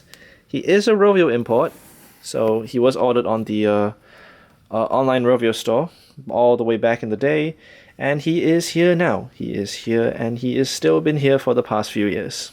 Moving along, we have his Rovio import friend Ham Solo. Now he sadly is a little played with alongside Luke Skywalker, but he's still in pretty okay condition. I'd say he's displayable, and as childhood pieces of mine, I have to include them. You know, these guys have been with me since I was literally 6 years old. That was before I even started like mainstream primary school here in Singapore. Like, these guys are so incredibly significant to me, and hence why I choose to display them. Same tag info as Luke Skywalker, HK86, and he is a Rovio import from I-12. Now I'm gonna skip over the new additions first, just so that the three of them can be united. Here is my Stormtrooper, or my Pig Trooper. Again, a little played with, as you can see from like a few dirty parts. He shares the same tag info, of course, being from HK86 and also being an I-12 Rovio import. Again, one of my childhood plushes, so he has received a little bit of play from younger me, but surprisingly he still is in pretty okay condition. The vinyl is looking sharp as ever. He could be a little bit cleaner, and I could, of course, pursue one with a side tag, but at the end of the day, I collect more for sentiment, as I'm sure I've said enough in the first half of this video. So yeah, if I can display cool pieces from my childhood and just have a better story to tell rather than, oh, he's just a plush new with tags, that's why I keep these things. That's why I choose to display certain items that might not be ideal for collectors rather than pursuing like perfectly mint or perfectly new with tags. Moving on to the new additions for the collection, or at least from last time. Here we have my chosen choice for the Chewbacca plush. This one is from Wave 2, so hence he does have the sound chip. Sadly, does not work. When I was younger, I really wanted a Chewbacca plush just because I've seen EvanTube's video on them. Very nice plush and very rewarding to track down and finally pursue after all of these years. I'd say that childhood me would be very happy to have this plush. This is specifically the HK98 D13 release, so in line with the Pilot Luke C-3PO Wave or Star Wars Wave 2. Has the opening beak, very cool. And he actually does have the Shake to Fluff side tag, so yeah, one of the only plushes that have 3 side tags for me. But still very cool. I tried to comb his brow, but it just doesn't want to stay, so I just kind of gave up. He can look great, he's just a little hard to maintain. Sitting next to my Terravaka or Chewbacca is my Princess Leia. Honestly, a pretty not standout plush to me. She looks just okay. I think there's a lot that could have been improved, especially with the 3 tail feathers, but hey, I also wanted this plush as a kid, and finally tracking her down, I'd say it was rewarding, especially because it wasn't actually all that hard, thankfully, since these Star Wars Wave 1 plushes are just so incredibly easy to find, new with tags. I think I just finally tracking these down after all these years, just been very nice to have, and I hope childhood me is proud. When I was younger, I always used to think that her side buns looked like Swiss rolls, and yeah, that's just a fun fact about childhood me and Princess Leia, so yes. Hungry. And finally, closing out Star Wars Wave 1, here we have the Darth Vader plush. One of 2 pick plushes in the Star Wars Wave 1. This one has a price tag for some reason, no idea why, but he is still nonetheless from HK98. I find his vinyl to be very big for some reason. Like, his eyes just look so bulbous on this one, I have no idea why. Regardless, still a pretty cool plush. And let's look at his tush tag also, and in label information, he is from HK98, specifically the J12 production batch. He looks alright. I'm just glad to have one from HK98 finally after all these years. And now moving on to the set that I have had the biggest headache, even bigger headache compared to the real plushes, to complete by the time I filmed this collection video, is Star Wars Wave 2. These things are just so incredibly sneakily rare that it's just been a pain to finally track all of these 4 down. Before I came back into the community, I wanted to at least get everything like mint with tags, but just finding these 4 specifically with the press here and the side tag have just been borderline impossible in the past few years. I check eBay every day, and these have just never popped up with the hang tags, so I had to take what I can get, especially for the purposes of this video. But yeah, let's take a look at what we have for Star Wars Wave 2. Here's the Pilot Luke, probably my favorite of the entire set. This one was the actual last one that I meant to track down. You can see that the plastic hoops are still there, which is just pretty cool. He does have the sound chip. Sadly, it doesn't work. Very unfortunate. And yeah, I just find his proportions and his plush shape to be very, very unique, and it's just a very solid plush all around. Sadly, he does have like a few stains at the back. You can see like a few holes back there, sadly. No idea why that's there, but other than that, the plush is in very mint condition. Taking a look at his tag information, he of course is from HK98 D13 as the Star Wars Wave 2 Plush R. These next three are just particularly special to me because they actually were purchased from a fan. No idea how they know me, but hey, still cool nonetheless. So here's the Obi-Wan. He is in very mint condition. His lightsaber is pretty weirdly attached. I have no idea why. You can see the string there. Oh well, he's still cool though. And yes, he does have the sound chip, of course. Taking a look at his tush. His tush is tucked away under his cloak. I find just very, very interesting to observe where the tag placements on some of these plushes are. He is from HK98 D13 as that one Star Wars 2 release was. Sorry, Star Wars Wave 2 release was. His cloak can do this. I find that kind of interesting. Here is my C-3PO, of course purchased from that same fan. He sadly has a few like dirt marks for some reason, but I just can't really be bothered to track one down that's very perfect condition, especially with how rare these things have sadly become. Other than that, he's a very nice plush. C-3PO is a very interesting plush to me, considering that he's completely made from that Velboa. He's got these little embroidered details. And of course, he does have the sound chip. Doesn't work sadly, but hey, what you gonna do? Take what you can get, right? Especially when I live halfway across the world from where these things were released. Again, HK98 D13. And closing out the Star Wars shelf, here we have my Yoda bird. Check him out. One thing I don't really like about these Star Wars plushes is that it's very easy to track dirt and like hair at the bottom of their plushes. It's just very annoying to just snuff out all of those loose hairs and like small bits and pieces of dirt. But nonetheless, here's Yoda. He's got his wrinkles, he's got his cloak. Pretty cool, honestly. Again, being part of the D13 wave, he has the sound chip. And coded information shows HK98 D13, as always. Mom, you're... So yes, that wraps up the Star Wars part of the shelf. Let's take a peek upstairs and see what's lying in the last section of this shelf. Alright, and we've moved to the next tier of the shelf. Here is my miscellaneous seasons and just a few other small knickknacks that you might notice. You can see a nice white hat back there, a nice light blue hat tucked behind there. Starting out on the extreme left, we have my Easter red, the same Easter red that I've had since 2019, funnily enough. Let's take a look at this tush tag information. Sadly, of course, I'm going to bring up this person every time I do one of these Plush collection videos, but this Easter red is purchased from Lucky Find's shop, regrettably. A very well-known scalper, or just overpriced in general. This one specifically wasn't that poorly priced. It was like $14 US for a brand new side-tagged Easter red, but nonetheless, here he is. To his right here we have my Easter blue. This one actually does have the sound chip. I have no idea why, but it's located here. It's dead, of course, but yeah. He is the HK98 J11 release. He wasn't kept very properly because look at his bunny ears. They're just very, very squished, very squashed. I have no idea what the seller was doing with this plush, but he sits in my collection now, and he's been here for a while. To his right, we have a new addition. This is my Easter Chuck. Pretty sure this one is a Kohl's release. Let's look at the side tag. Yes, Kohl's, style 20, color, yellow bird, size 5-inch. So yes, here he is. Sadly, his headband is just very movable. The thread is coming a little loose.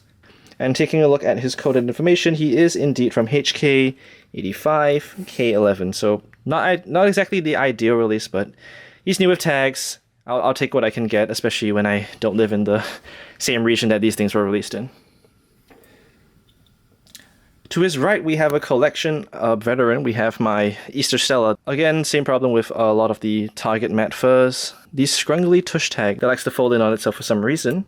She is from HK98K13, as all of the Target birds are. One interesting thing about this Stella plush is that she was obtained at like the height of the pandemic somehow. I have no idea why we were still trying to import things when there was this sickly virus going around. It was a very weird time for collecting, but she's a veteran from the COVID days, so she sits proudly on the shelf. And to her right is the newest addition to the collection for the Easter set. This is the Bunny Pig. Keen people might realize that his Pressure tag has a nice plus in it, and even more keen viewers might recognize this as the one that was on Maximus Overdrive's store. Yes, I am the one who bought it. Of course, sound chip is dead as usual, and of course, being from that same production batch, same date code information, HK98J11. Still cool even though that the Pressure tag is in pretty bent up condition. It's just nice to have tags nonetheless. It's very hard to come by at this point. Sound chipped Easter plushes are just a pain to collect, and I'll take what I can get at this point. Now behind them we have the redesigned duo. Here is my redesigned Kmart Blue. No side tag, but hey, what you gonna do? This one is from HK98K12, and there is the barcode tush tag. Been with me for a while. Back when I was trying to collect all of like the blue variants that were released by Commonwealth at retail, this was one that I really wanted to get just because I find the redesigned blue to be a very nice plush. And he is seemingly pretty hard to come by. He hasn't appeared very often on secondhand markets in the US. So the fact that I have one sitting in here all the way on the other side of the world, pretty interesting. Now, one that I found particularly hard to get is the redesigned Chuck with the fluffy fur. I only still have the matte fur from all of those years ago. This is, of course, the K13 HK98 Target release. See if we can get a zoom in on that. Yeah, people might recognize this as the updated Easter Chuck that I've had for a while now. I believe he was obtained in 2021, back when I got my lot with the Jumbo Birthday Stella, and he's been with me ever since. We technically aren't done with Easter. You look back there, these are pretty hard to come by. In fact, I believe I'm the only one who has these in the community. What is this? This is a Generation 3. Red Era. A Generation 3 Red Era release of the Easter set, and they actually are sound chips, surprisingly. Of course they're dead, but you come to expect these things now. Let's look at their tag info while I talk about the story of these. So a little while back, all the way in like December of 2025, a Hong Kong carousel seller actually listed a lot of 4 plushes. There were 2 Easter pigs, 1 Christmas Matilda, which you saw back there, and this Easter Chuck. This one actually is, of course, being from Hong Kong, the Daniel & Co. import, which means they have this really funny sticker on the back of the tag, just giving a little bit more information. And yeah, seeing a HK85 Easter plush with sound is a little bit cursed, but very rare and very cool to have nonetheless. And as aforementioned, here is the Easter pig. Same exact tag info, but for some reason this bunny's ears are bending backwards. Actually, it's very interesting compared to the conventional Easter plush. Like, let's take this HK98 one, for example. Just likes to fall. And of course, being from HK85, you can notice the very freaky stare that he's giving. We're going to get to the last 5 right now. We're going to start with this. The Sallow Chef Pig, of course, from the Commonwealth collection, was obtained last year, 2025, for Christmas. This was part of the Black Friday sales, and I just figured that, hey, since there's a sale going on, might as well pick up a variant of a plush that I'm missing. So, yes. Now, the sound chip, sadly, it technically does work. It just releases the 7 Demons of Hell when you press it. I guess it doesn't work anymore. Unfortunate. And yeah, just very happy to have the Sallow Chef Pig in my collection. Very rare. Only a few hundred pieces exist, of course. So, yeah, just happy that one can finally sit in my own home. Right behind him is a very unique edition, actually. Let me see if I can reach from my camera. This is the Minion Bow Pig. Has the sound chip. Does not make sound, sadly. Let's get a closer look. She is Gen 4. She is a Toys R Us release from the, I believe, 227th day. No, sorry, 247th day of 2012. From HK86. This is the first ever edition of this era that we have ever seen in this community. Ever. She popped up on eBay one day while I was at work, and I very hurriedly tried to purchase her, and seemingly was successful. She looks a lot better, in my opinion, compared to the original Bo Pig. Just very, very faithful to the actual render in the game, and yeah, just very, very happy to have this unique piece. Next to Saddle Chef, you can see this construction hat pig. What is this? This is the Sony Ericsson release of this construction hat pig. Evidently, the plastic hoops are still on construction hat pig's face. Sound chip is dead. The cheekbone sound chip is just dead with time. And here is his hat. He is very tiny. He is so incredibly tiny. Now, how did I get this? There was a listing for him on Carousel Philippines of all places. No idea why. But I tried to negotiate with the seller to ship this over to Singapore. Much easier convincing someone to ship within the region rather than to like the other side of the world, for example. But yeah, sadly his hat is in pretty beat up condition. There are these like small scuffs on his hat. I think you can see. Yeah. Pretty sad, honestly, but 5-inch construction hat pig, just so incredibly hard to find and basically non-existent. For scale, here is the Minion Bo Pig. Very tiny. Very, very tiny. And right behind him is specifically the Toys R Us release of the winter set. This is the Winter Bomb specifically. It's no sound, sadly, and his chest is a little scuffed. I had to give him a nice wash when he got here. For some reason, the Toys R Us code is printed up there for some reason. 227th day of 2011. Very cool. Does have the sound chip. Sound chip is dead. Very cute to hold in your hand, actually. The 5-inch winters are pretty cool.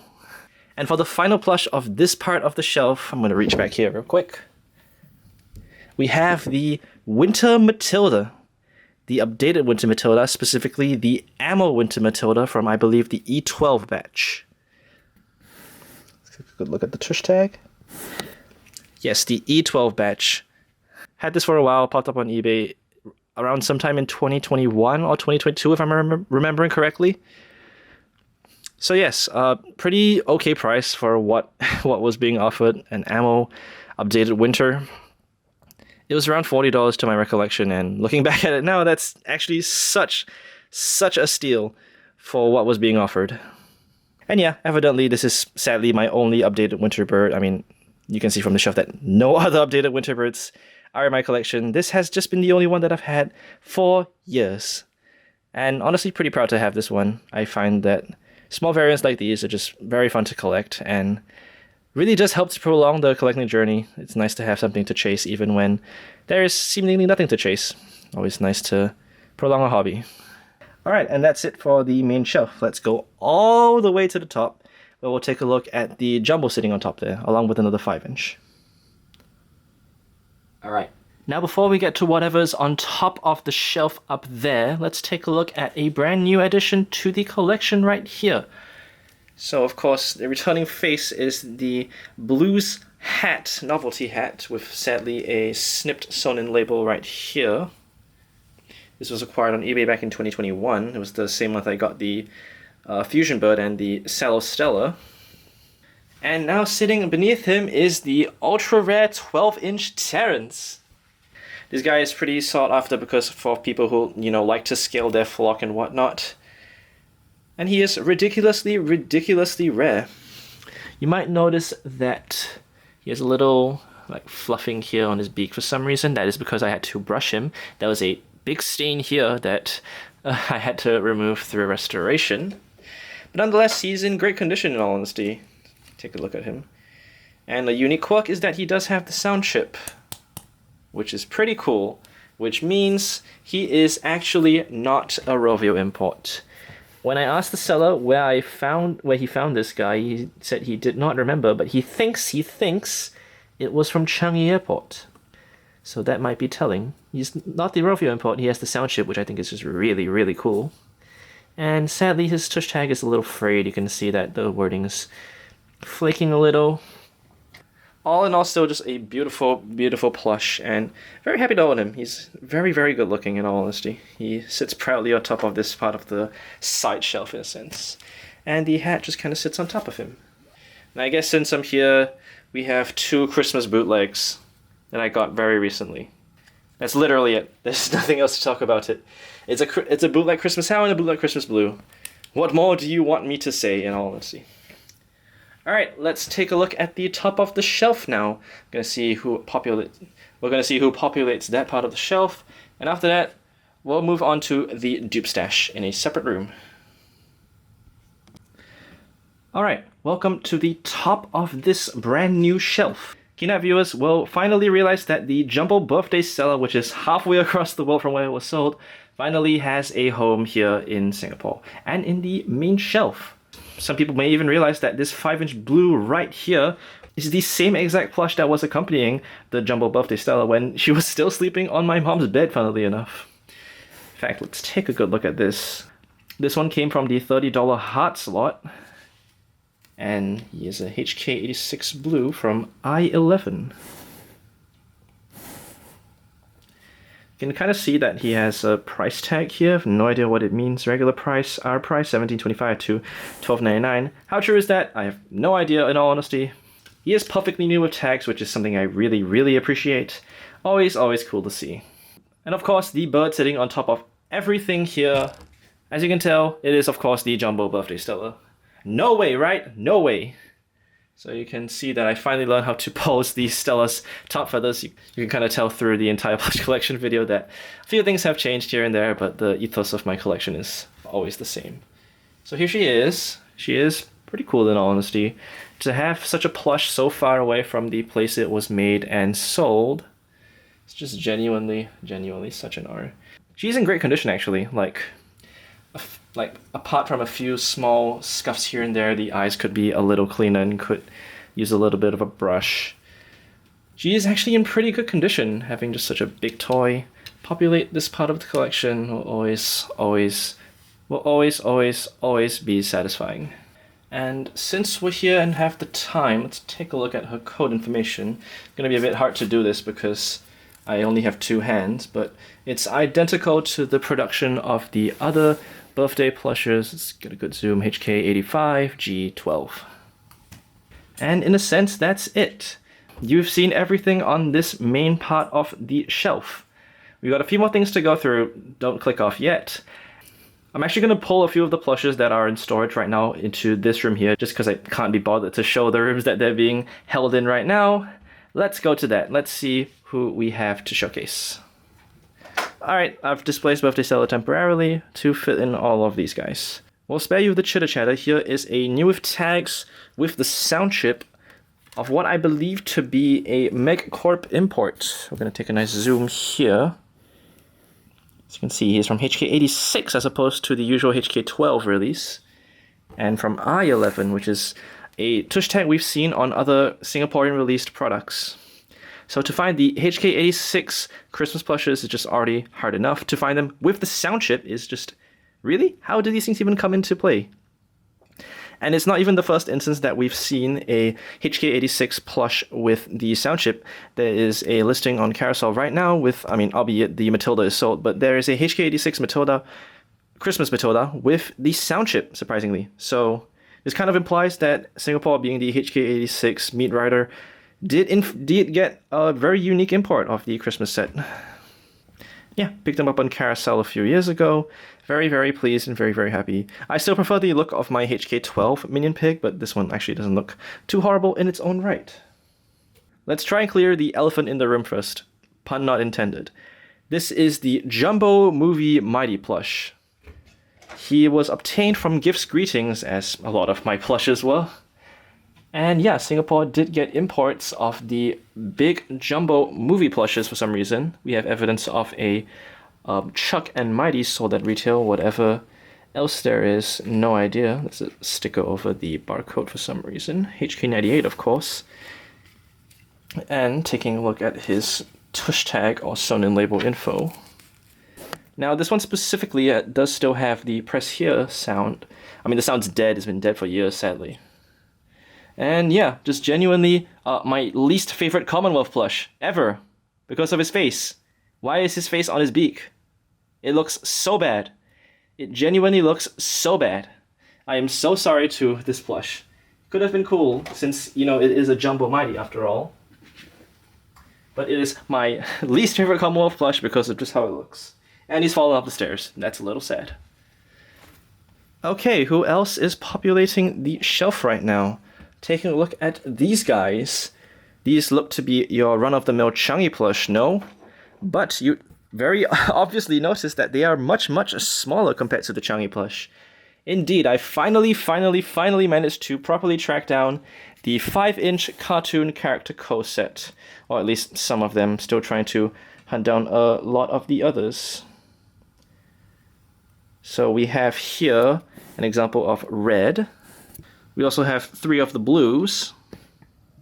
And we also have bomb. The side tags are pretty cool because they do have the cartoon character co-info, like all of the contact details, on the side tag of both of them actually. This is the Redbird side tag. Let's take a look at the fat one. Underneath that sticker is all of the relevant contact info. The same email address I've tried to email multiple times. It's just funny. And yeah, these guys are just very, very cute. I especially love how there are 3 of the blues here, all in basically perfect condition. It's just very nice to see. I believe this blue has a spare side tag. Let me check. Indeed. If anyone wants to translate, go ahead. And here's the back. I believe that's a sticker for the shop it was sold at, probably. Yeah. These are just very, very cute, and I'm very, very keen on trying to hunt down more of the smaller size cartoon character codes. You'll see a bunch more in the dupe stash, my quote-unquote dupe stash at least. So yes, let's see who else is going to be shown off here. So I'm going to show off these guys next. These are bagged first gen 8-inch plushes, and I believe they are all from the same batch. So this is specifically HK12, L10, and just to show you his first gen, there's the first gen tush tag. So viewers of the plush hauls will definitely recognize where I got these. This was my final haul for that 2023 specifically. Take a look at all the plushes. Here we have the HK12 8-inch first gen blues, L10 of course. All of the plushes are from L10, but I'm still going to show them nonetheless. I want this to be as comprehensive as possible. Here we have the HK12 Chuck 8-inch first gen, L10, blah blah blah blah blah. Small story of how I got these. They just kind of popped up on Carousel one day for, I believe, $20. That's right, an entire lot of fully bagged, fully tagged first gen plushes for $20. HK12, L10, and finally, the one everyone's waiting for, the Spot Bomb. Perfect condition. Beautiful, beautiful plush. I believe this was my second Spot Bomb ever. It was just very rewarding to get.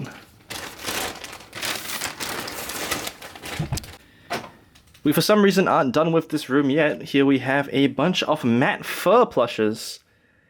So I've finally started bothering to track down the matte fur plushes after all of these years, and these few are just the few that I've managed to accrue over the past few months. So we'll start with this guy. This is the matte fur red, of course, being from HK98. I believe this is the Family Dollar Tree, blah blah blah, I don't remember the store name. This is the one without the sound chip and came with the staring blues. So here's his tush info. It's pretty cool. It's nice to have a HK98 red, even if he is a little crusty, sadly. Here's the one from the batch with sound. This is the blues in 3rd gen. Family Dollar Services Inc. HK98. And you can kind of see the second tush tag. If I can get it to focus. 06-18112, which I just assume means the 18th of June or something. I kind of forget. I'm a little rusty with these date codes, but yeah. And the last 3 are actually from Serbia. A good pal of mine did end up sending these over and finally get to be included in the plush collection video. This is the Serbian matte fur blue from Gen 4. Could be a little worse for wear, HK98. And he is from E13. In fact, I think all of them are from E13. So I'm just going to blitz through them right now. Here's the updated Chuck, the crustiest of the bunch, sadly. He is exactly the same, HK98, E13. We're gonna get into focus. Yep. Serbian mat fur Chuck, and of course the final one, the one that everyone wants, the Serbian mat fur Hal. Ridiculous that I own one of these in Singapore. Just genuinely baffling. HK98, E13. And yeah, that just about wraps it up for the entire showcase in the main room. We're gonna go take a look at what lies in the dupe stash, and in quotations, and we'll come back here for one last segment. Let's cut to that. Welcome to what is considered my dupe stash in a sense. Some of the plushes here are actually quite unique and aren't on the main display. You're going to see a very common trend here, a lot of other brands, a lot of Changi, etc, etc. Let's check out what's in the dupe stash. Since the last plush collection update video, I've tried to shuffle a few things around so it looks a little neater, evidently. Since I had to pull some plushes down from up there. It's not in terrible looking shape, but it could look a lot better. Nonetheless, let's check the dupe stash out. So let's just start pulling some plushes down. This is just another Changi Red that I had as a kid. I already had 2 on the display. This was the 3rd one I have. Next one that I pulled down is this out of bag but fully tagged Changi Fire Bomb. Has the exact same tush and side tag as the Changi Fat Pigs. In fact, most of the Changi plush have the exact same. I say most because I have an example of the Laserbird that has the Cartoon Character Co. Branding, even though it has the Changi Airport tush tag, so that's just really interesting. So this is the Cartoon Character Co. 5-inch. They're more like 6 or 6.5 inch. So yeah, these are the smaller scale Cartoon Character Co. plushes. Let's get a zoom there. As you can see, pretty cool. And yeah, they're pretty cool. I also have the Fire Bomb. I showed this off in the last plush collection update video, I believe. And we also have another of these small scale Space Red. A new one this year actually is this plush right here, the small scale Icebird. We had one that was on the Carousel Congregation. I found this one on Carousel, just so happened to have a full-scale Changi in that listing, so I could kind of tell that this was a small-scale CCC. And yes, he is the smaller Icebird. In fact, since we're here right now, let's grab the big Icebird from Changi. Here he is. They are very funny together. They are pretty cool. Here's the Changi Icebird, I believe. This one's proportions look a little nicer because they had a little bit more space to play around with the, the straight lines and etc, etc. Yeah. Changi Icebird is pretty cool. No pun intended. Since we're looking at all my Cartoon Character Co's right now, let's take a look at these 2 next. These are what appear to be identical Changi Lightning Blues, which you're not wrong. This one is a Changi. It actually does have the Sonam label here. You can see the generic Space Changi tush tags. This one specifically is the Cartoon Character Co variant. It is identical, other than the fact it has different side tags and different tush tags. You can see there, Cartoon Character Co, as well as the side tag, the Space CCC side tag. We'll take a look at this guy. This guy was obtained in that $30 lot with all of the Hartz plushes. He looks like a generic red, and to his credit, he mostly is. He's from HK86 I11. But this is the red that I washed in that washing video, which means this is the one that came to camp. Blah, blah, blah, blah, blah. And yeah, he's a nice plush. He's a pretty good-looking HK86. And that washing video got a stupid amount of views for some reason. Thank you, by the way. Thank you. Take a look at this guy next. This is also from that $30 lot of Hartz plushes. This is the Hartz Chuck. He does have the sound chip in there. It doesn't make any sound anymore, of course. Tush tag is the generic tush tag, as always. Let's get a good zoom. Not much to see, it's just a Hartz tush tag. And since we checked out Chuck, here is the Minion Pig. Has that sound chip as well. Hartz Minion Pig is a little dinky looking, which is funny because the Hartz Ghost Pig looks pretty good, but he's still cool, and I'm still happy to have examples of Plush in my collection, as always. You're gonna see a bunch of bootlegs just lying about. I'm not gonna go into them in this video at least, if not this video will literally take way too long, and I'm kind of already on a time crunch. Here is a Good Stuff bomb. He actually doesn't look horrible except for the embroidery on his right eye. Check out his side tag. And he was manufactured in April of 2011. Story behind this one is that he was also in that $30 Hartz lot. Are you tired of hearing me say it? Because I'm tired of saying it. Delving back into the $30 Hartz lot, here is a Matilda that came in the lot. She's from HK86, she has the press here tag and the side tag. She is from HK86 I11. I had to clean the press here tag when I got her because it was just dirty for some reason. It had some debris of some sort. I have no idea why. That specific part of the plush just was dirty. Like nothing else in the plush was bad. I am definitely not balancing very dangerously over my camera right now. Let's hope nothing goes wrong. Here is a Cole's Easter red. You would notice that my Easter Chuck had that similar Cole's hang tag. This red has the same one. He is from HK85 K11. Let's get a good zoom there. Pretty cool. And if you're wondering where I got him, $30 Hartz lot. In fact, let's clear that $30 Hartz lot with probably one of the best things I got from it. Here is a bomb plush. But he looks kind of big, right?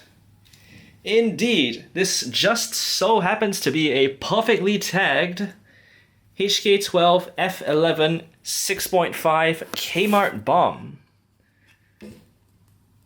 And he's in perfect condition. That is so lovely. Squeeze me tag, perfect condition side tag. Very, very perfect and very, very cool. Lovely plush. We should be done with the $30 Hartz lot. Let's get back into the $50 classic carousel lot. Let's clear all of the plushes since I'm here. Here is a very pink-eyed Chuck, which is just a little sad, don't you think? And taking a look at his code info, he is from HK86C11. Similar to him is this Minion Pig, the Minion Pig of the lot. He has the exact same code information as Chuck, if you're curious. Of course, being HK86C11. And the final one from that lot is the Helmet Pig. Helmet Pig is from HK86 H11, and he does have the sound chip. All of the plushes in that classic lot had sound chips, which is always nice to see. Of course, it's dead with time, not really something you can't control when the batteries are not replaceable, right? We'll take a look at this guy next. This is a Changi Airport Space Red, specifically the Changi release. This was one of my childhood plushes. I remember coming back and my mom had actually managed to snag the Space Terrans and the Space Red for me from the promotion, and this guy's just been with me ever since. He's got all of the same tag info on him as all of your generic Changis. Once you've seen one, you've already seen all of the tush tags of the Changi plush. Speaking of that Space Terrans, here he is in all of his glory. Not a terrible plush, but he could look a lot better. His face is a little funny, don't you think? Yeah. Now when I got back into collecting, I actually managed to snag an entire full set of bagged Changi plush, naturally as Space Red and Space Terrans were dupes, along with the Space Pigs, of course. I decided to keep them in bag, so here is that example of a bagged Space Red. Okay, remember my Minion Pig? Got him in a lot. Remember my Minion Pig from my main shelf? I got this guy from the same seller. He has the press here tag and the side tag from BHG, so I know he's a MechCorp. Which means we can confirm that we got an import from HK86 in H11. Pretty cool plush, honestly. I would add him to the main shelf, but I just have a lot of sentimental value for that HK12 bagless Helmet Pig that's on my collection right now. Not to say that he looks bad, but I just really like that HK12 helmet pig on my collection right now. Okay, here is a Terrence plush. Where did I get this from? I got this from the same person that sold the Dahlia and Luca plushes to me. They had a few extra plushes available, and I decided, you know what, since some of these plushes are pretty desirable, this Terrence I knew was going to be cool to have. I picked them up alongside. You'll see another plush that I picked up alongside. The two of them, I paid like $10 for each of them. This is like in late 2024 around there. He is from HK12, H11. Speaking of, here is the other plush. The Willow plush. She is a little crusty, so I'm a little disgusted to hold her. But yes, she has the Rovio import tush tag HK98, K14 as usual. Let's go into something that I acquired right before the start of the congregation. Here is a red plush. Where did I get this guy? He was obtained on Carousel very recently, I think in September or August of 2025. Squeeze Me tag and the hang tag. He is Gen 2, and he's specifically from HK12 G11. Seeing bagged and new with tag plushes on Carousel will never ever get old, so I had to pick it up, right? And that plush is kind of the spark, in a sense, of the Carousel congregation. He was really the one that snowballed everything into motion, which is just nice to see.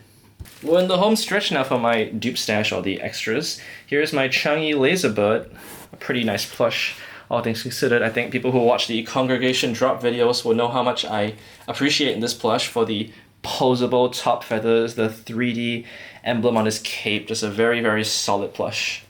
He was obtained in that massive full lot of bagged Changi. I unbagged him, and now he is here. He's been here since April of 2019. Let's go into some more plush. Let's go into more space pigs. How about that? This is my third space pig. I believe I got him in the same lot as the classic Changi Chuck, Bomb, and Matilda. Here he is. I unbagged him as well, because I was a little kid nonetheless. It's got the generic tush tag, but the tush tag is in perfect condition. That is always nice to see. So yeah, space pig number 3. I don't think I need to talk anymore about how much I love the space pig plush. Here's the 4th space pig obtained in that full lot of bagged Changis, and I chose to keep this one in the bag specifically. Best part about this one is that his bag is in beautiful condition. It feels very crisp, it feels very nice to hold. Pretty cool.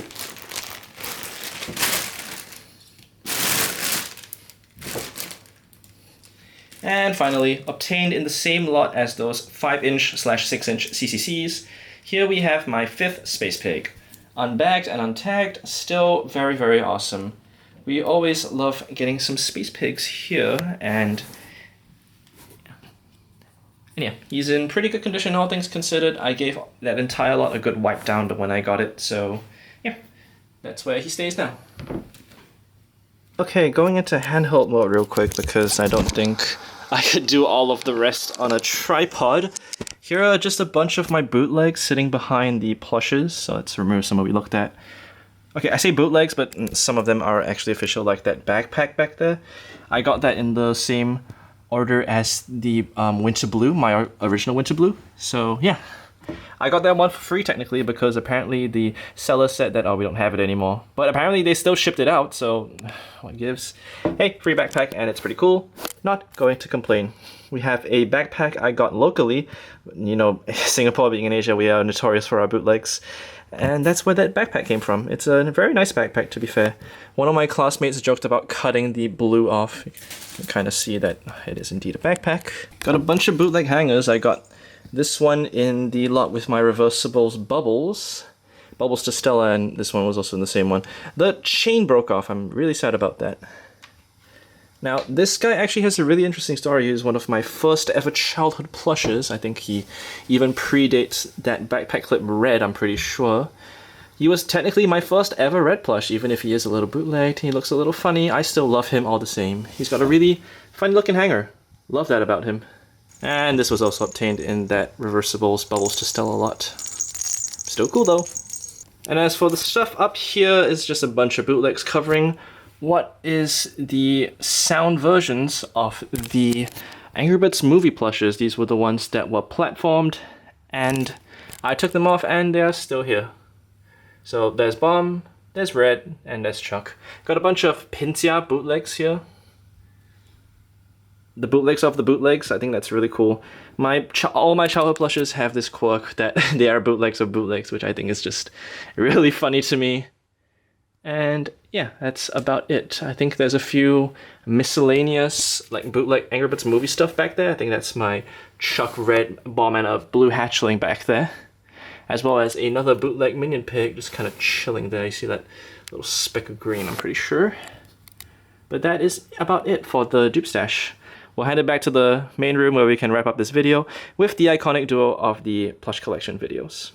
And finally, at the end of every one of my plush collection videos, here are my 8-inch Space Blue and Bubbles plush. And for those who are in the know of my channel's lore, here is Space Blue and XX Destroy, XX Micro 49, please subscribe enough for Fortnite because Fortnite is trash. So yes, welcome to the end of the video. Finally made it after like almost 4 hours of recording footage. Thumbs up! Anyways, let's talk about these two. So Space Blue is from the online Rovio store, making Space Blue a Rovio import. Gen 3 of course. Space Blue was ordered in the same exact time that I ordered the Laserbird and the Icebird back in 2012 when Space just launched. So this makes this plush HK86. It's kind of cut off, but you can kind of make out a C12. Faded, but still there. Now, as for my Bubbles plush, here he is. Very crusty because it was literally one of my favorite plushes as a kid, Space Blue as well. Now, my Bubbles plush was bought in person at a store called Robinson's, which is sadly closed down for a few years now. And my Bubbles plush is one of the plushes that contribute to the theory that the blue and green cage birds were indeed from Singapore or a MedCorp report, because he shares the exact same coded information as those two. So HK12C12, which is a production code and more specifically a date code that is relatively infamous, at least for me. So yeah, here's Space Blue and Bubbles, if you were wondering. And with that, we've come to the end of the video. If you've stuck all the way through, I genuinely cannot thank you enough. This video is one of my probably proudest achievements, getting to talk about my collection of merchandise for such an extensive, long period of time. And yeah, just very fortunate to be in the position that I'm in. And I guess that's it for me. With nothing else to say, I bid you farewell. Have a good day.